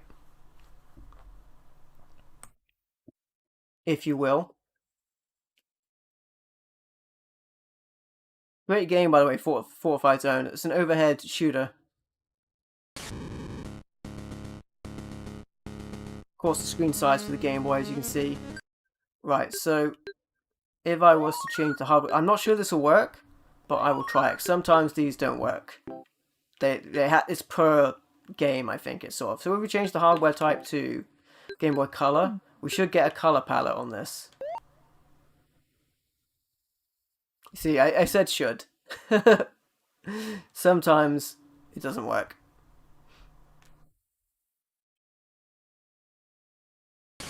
There you go. Alright, let's try Super Game Boy, see if that makes a difference. I picked the wrong game here, really, to show this off. No Super Game Boy borders there. I mean, it should at least colorize it with Game Boy Advance. Sorry, if I go to the colors, original Game Boy Advance SP, that should colorize it. Yeah, see, you've got the colors there. So normally, what it would be is if the game had a Game Boy player from the Super Game Boy, you could add the borders. Which is actually what I could have done is I could have shown you Donkey Kong, which has its own border, but yeah, that's a thing. Super Game Boy is its own thing, essentially. It has its own. I guess, yeah, I might quickly show that as well. I think that it still has that. Stage 1. Alright, so we'll be very quick on this. This is this in colour, by the way. I normally like to play these in black and white.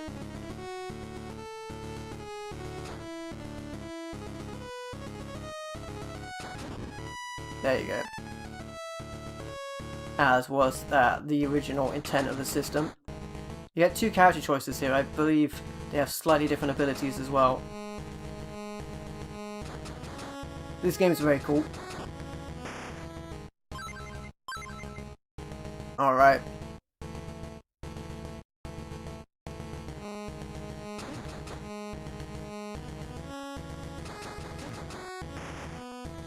Defeat the enemies to unlock the doors. Oh. Oh, I took a big hit from that.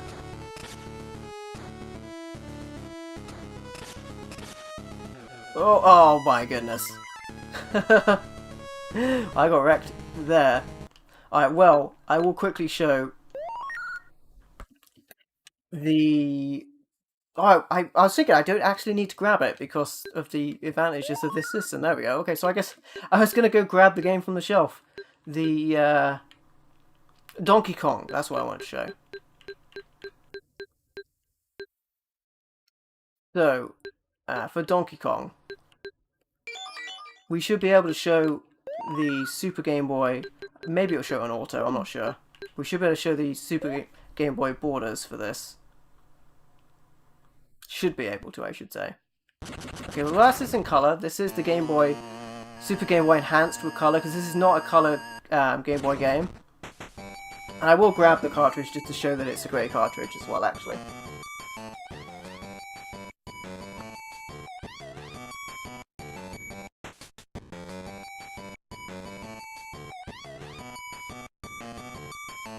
Here it is. There's Donkey Kong. It is a regular grey cartridge, but it plays in full colour palette. Samus 2 does this, Metroid 2 Return of Samus does this as well on a Game Boy Color, has a full colour palette, but for this you needed the Super Game Boy. So I should be able to turn on the Super Game Boy borders, not on the controllers. If I go to Super Game Boy, I think... Oh, there's the option. I missed it the last time around. There we go. It's display the Super Game Boy borders. That's it. And then it should show them.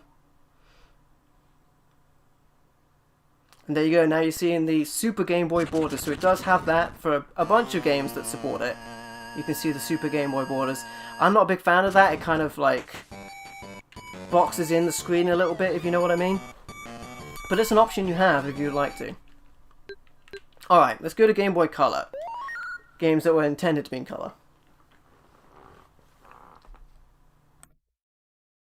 There we go.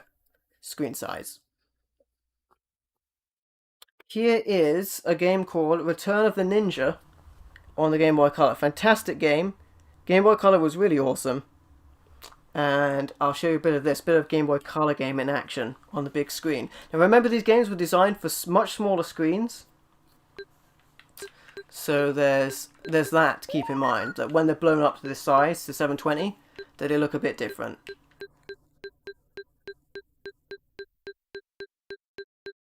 Alright, Return of the Ninja.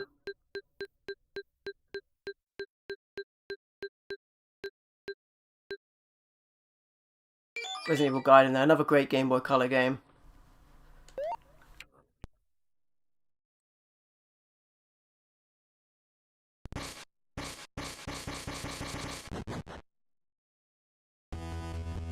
Alright, this is a platformer.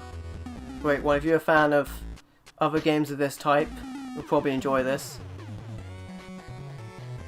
I got a great deal when I found this game. Great music as well. Different characters. Strange. There is something wrong in the village. You're right. I don't have a good feeling about this. We've gotta hurry. Alright. Great game, great game. Do you want to play Metroid Prime 3, Trevor?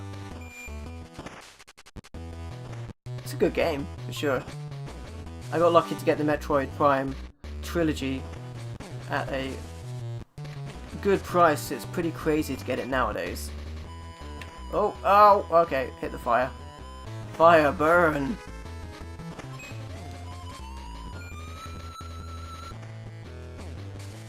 There we go. Got some food there to get my hit points back. Oh, I bounced right onto a guard dog. Snake! Snake! It's not a solid snake though, not anymore. Got right behind him. Oh. Actually, speaking of Metal Gear Solid, I like how the enemies on this get the exclamation marks above their heads. Walk right into that snake.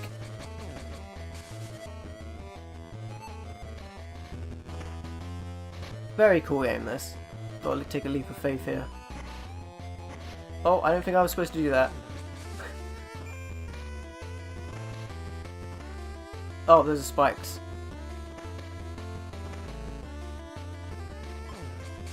Got him. That was close. Nearly fell through the floor.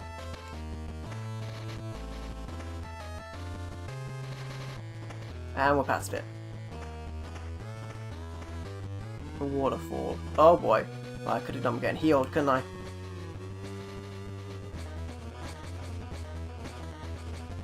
Have at him before he throws anything at me. Oh my goodness, that was a terrible slash. Oh, I walked right into him. Mission incomplete. Alright, great game though.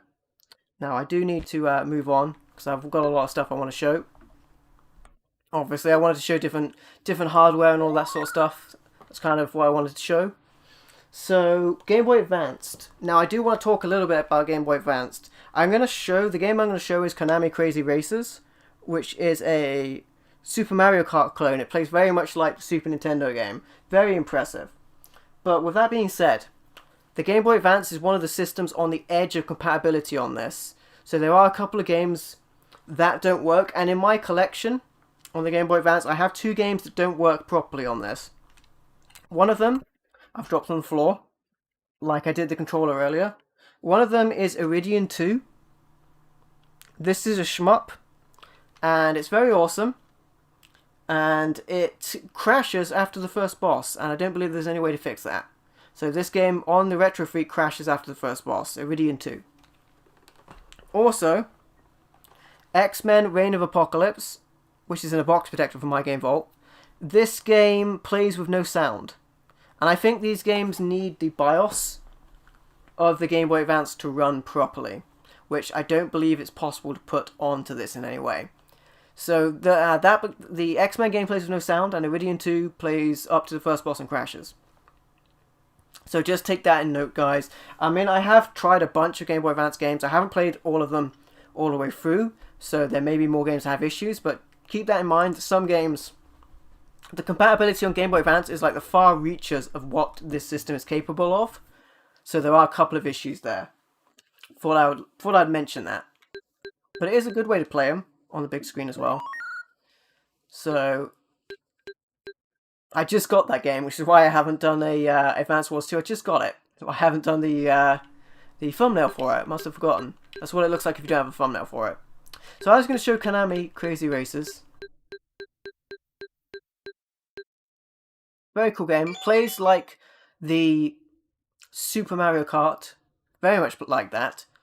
And there's another game called Star X, which I also have, that plays like Star Fox on the Super Nintendo, which is very cool as well. A lot of great games on the Game Boy Advance. Great system. Both of these games play fine, but not both of the games I previously mentioned. Anyway, I'll show you a little bit of this.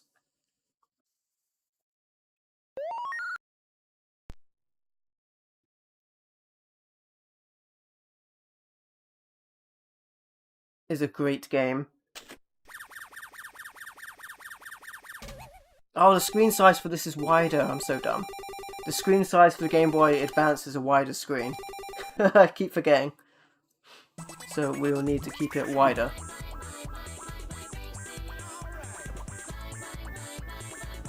Alright, Crazy Racers.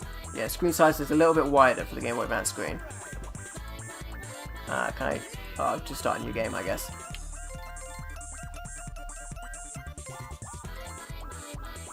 Alright, race menu. Crazy GP. Let's go with easy. Got lots of cool characters here. I think that's Geomon. Yeah, it's definitely worth it for sure. I like the system a lot. It has a lot of uses to it. Alright, let's just do the Crazy Cup. Again, these are all games that I have as well, so keep that in mind. As you're seeing, this game plays exactly, it's a clone of Mario Kart, it plays exactly like it. Very cool. Game Boy Advance was a good system that had a lot of capability to it. Well, that's unfortunate. That went straight down into that. The bells are different effects, if I remember correctly. This one gives me, like, invincibility, I think, or shield. Which helps as well. Yeah, very much a clone of Mario Kart. I think I just made a ghost effect on myself. Avoided the puddle there. And the different, I think the blue bells might always be a boost. I think so. And the red ones are like random abilities, like drop a bomb.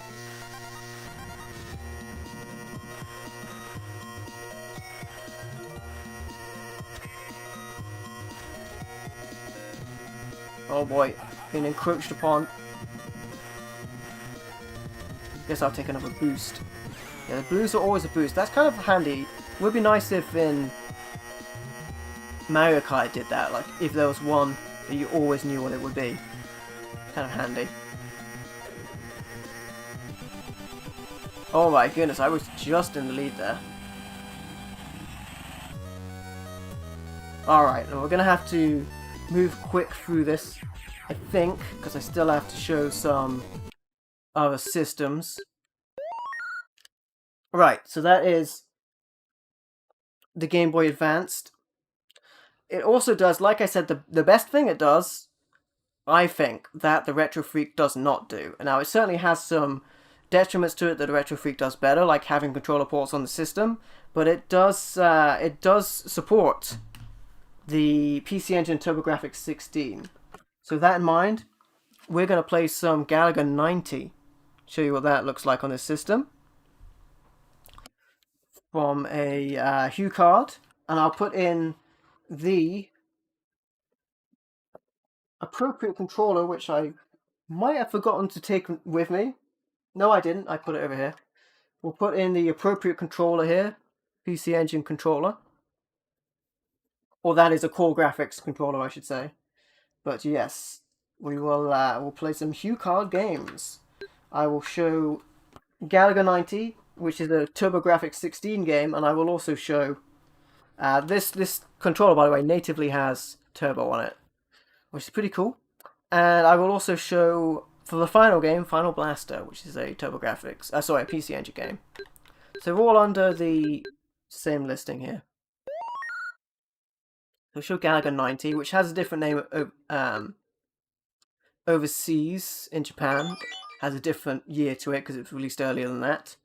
And this will be in standard definition, so I will change the overlay to match. Great game, this. Great shoot 'em up. Has the traditional Galaga style of gameplay, but it also expands upon that as well by having scrolling sections.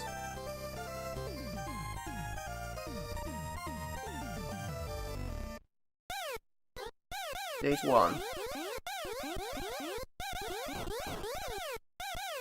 This game is so much fun as well.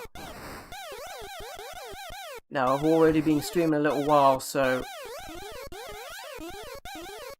I won't be showing too much of this, but it's mainly to show you guys, with the games that I have shown, was mainly to show you guys what it was capable of.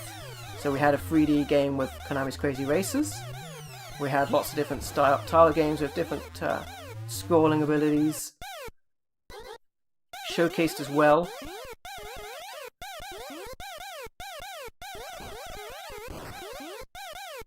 But I think for sure, at least in my humble opinion, that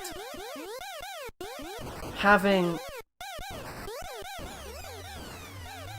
the PC Engine and turbografx capability and having the ability to put the game files on makes a big advantage over the competition, if you will. Not that that's a bad choice, the RetroN 5 is much easier to get to. Galactic Dancing. If you don't shoot any ship during the Galactic Dancing, you'll get a random score.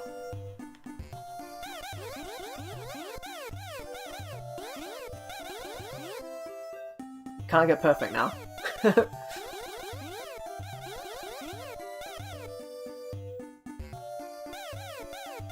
It seems harsh to shoot them when they're dancing.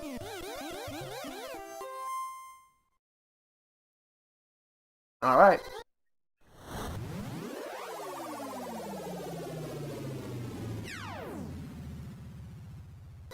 And the cool thing about this game is later on it moves into a scrolling section.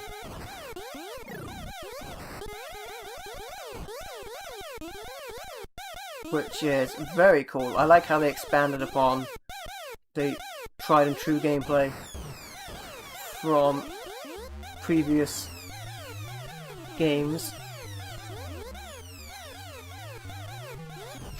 Oh my goodness, what was I thinking? Just explodified myself.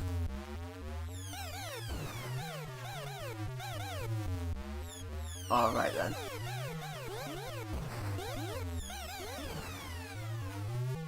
I flew right into that enemy. Right into him. So this is very cool, it has boss monsters and stuff like that. I like that.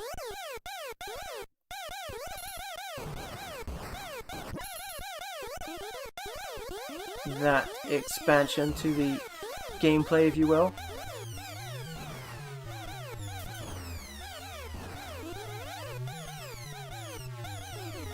They're getting more aggressive now, probably because I fired at them while they're dancing. See if your shooting's as fancy as your dancing. Oh wow, that one went straight for me.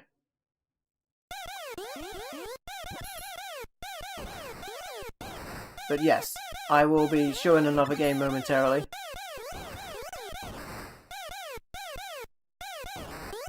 Largely because I'm mostly just showing what it is capable of in these. That's no excuse for my performance. Oh, if that one had picked me up, I could have... Well, actually, I only had one ship left. If you pick up another ship, then you will have double the ships. Let's not fire at any of them. Let's just have a random score.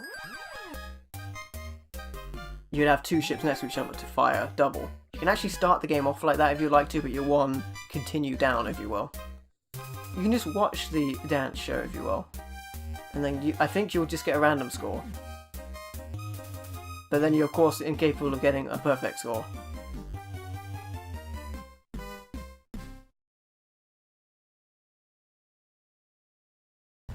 Oh, I thought we got a random score. That shows me. Maybe I was thinking of a different version. Okay, so now we have a scrolling section. Fully scrolling section. How cool is that? Well, anyway, that's good to know. You do not get a random score if you do not fire at all. Yeah, this is very cool expansion to the original game. I'm just going to go until I'm out of ships, and then I'll show the final blast, which will be the final game I want to show. I like it when these games add in, like, bosses and stuff like that to expand upon the gameplay.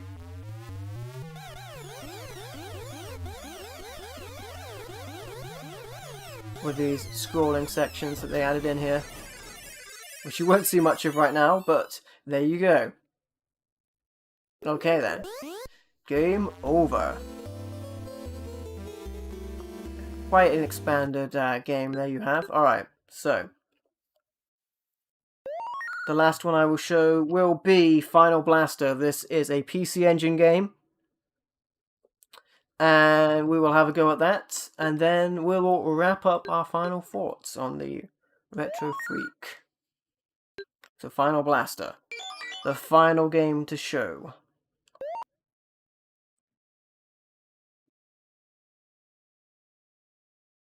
Namco made so many good games. And like I said, I'm a big fan of shmups, shoot 'em up games. Push the run button. Might use the auto fire on this one. If needed. I like the story playing out here, but anyway. We will get into the round one. I'm going to turn on the auto fire for this one, I think. So that we can have at them quicker. Haha, I just flew straight into that. Amazing. Can't blame Rust on that one, I just flew straight forward into an enemy. I was like, oh man, I've got to get this power up. And explode myself.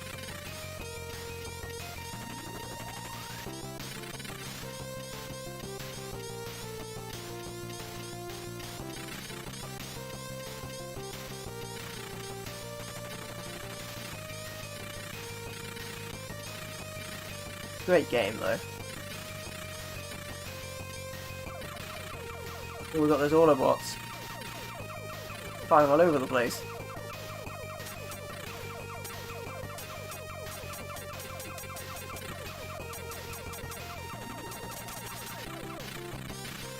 Oh, I think I just lost my Autobots.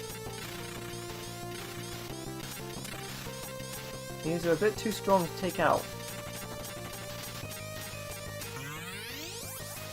Hey, we got them back. Watch out for the roof tiles.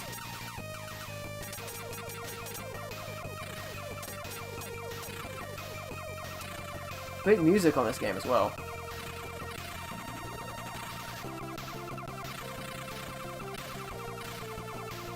Aside from my early blunder.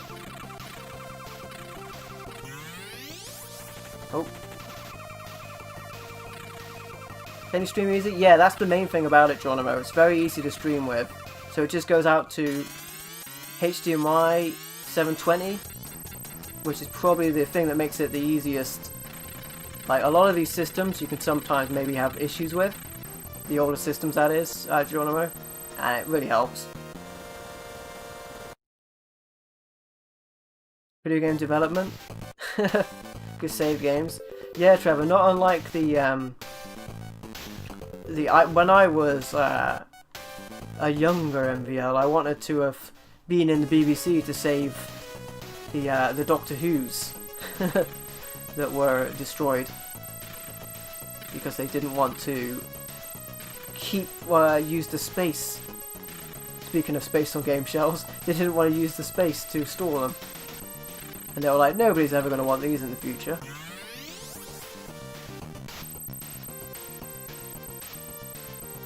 Those turrets. I've got very overpowered weaponry right now, so...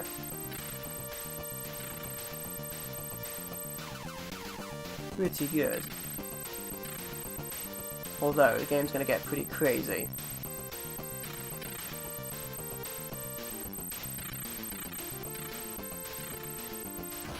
Ah, I flew right into that. That's fine. And into that as well. That was it. That was it. Alright, guys. Final blaster. Final run. Alright, so. Final thoughts. Saved RE6. Nice.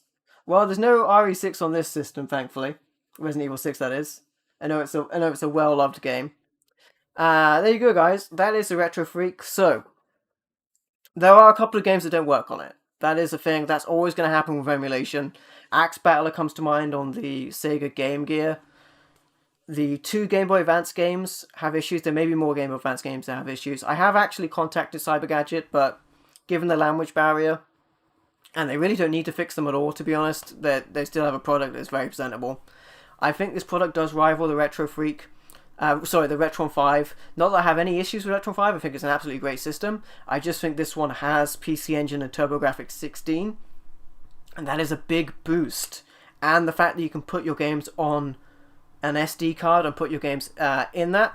If you wanted to, you could put anything on that and play anything, if you wanted to. I have the games that I own on it, and a couple of prototypes, and a couple of games that were sent to me for review purposes. So there's that. Also, you can use other controllers with this. It's just a little more awkward than it is on the RetroN 5. The RetroN 5 has the controller inputs on it, whereas this you have to use a controller adapter, which is cool, but these are a little pricey to get your hands on. There's 3 USB spots on the system, so you wouldn't be able to easily do 4-player, I don't imagine, unless you had some sort of multi-tap. I think perhaps maybe a USB hub might work on it. I'm not entirely sure, but there you go. So there's that. Yeah, guys, thank you for checking this out. Thank you for watching the video. Thank you for being awesome. I hope I've enlightened you on the Retro Freak and its functions in the stream. It is a very cool system that I think is less sung its praises than the RetroN 5, because the RetroN 5 is more well known, but I think this is definitely a good alternative out there. So take that from me, guys. It is a system that I do use on very many of my videos that require gameplay footage, and sometimes on streams as well, for sure. It's very useful in that respect, in the fact that it outputs to 720. And these are just my opinions. This is coming from someone that has bought the system for themselves and had it for a very long time. So there you go, my friends. That is the Retro Freak from CyberGadget. Thank you for watching. Thank you for supporting the channel. Thank you for checking this out. Again, if you want a more concise video, check out my original video from whenever that was posted. It's quite old, but you can find it. Hopefully, you can find it. It's actually a video that was doing very well when I initially posted it, and then I went in and changed some of the settings of the video and it fell out of the algorithm, but I believe you might be able to still find it on the search if you search for Retro Freak and MVL.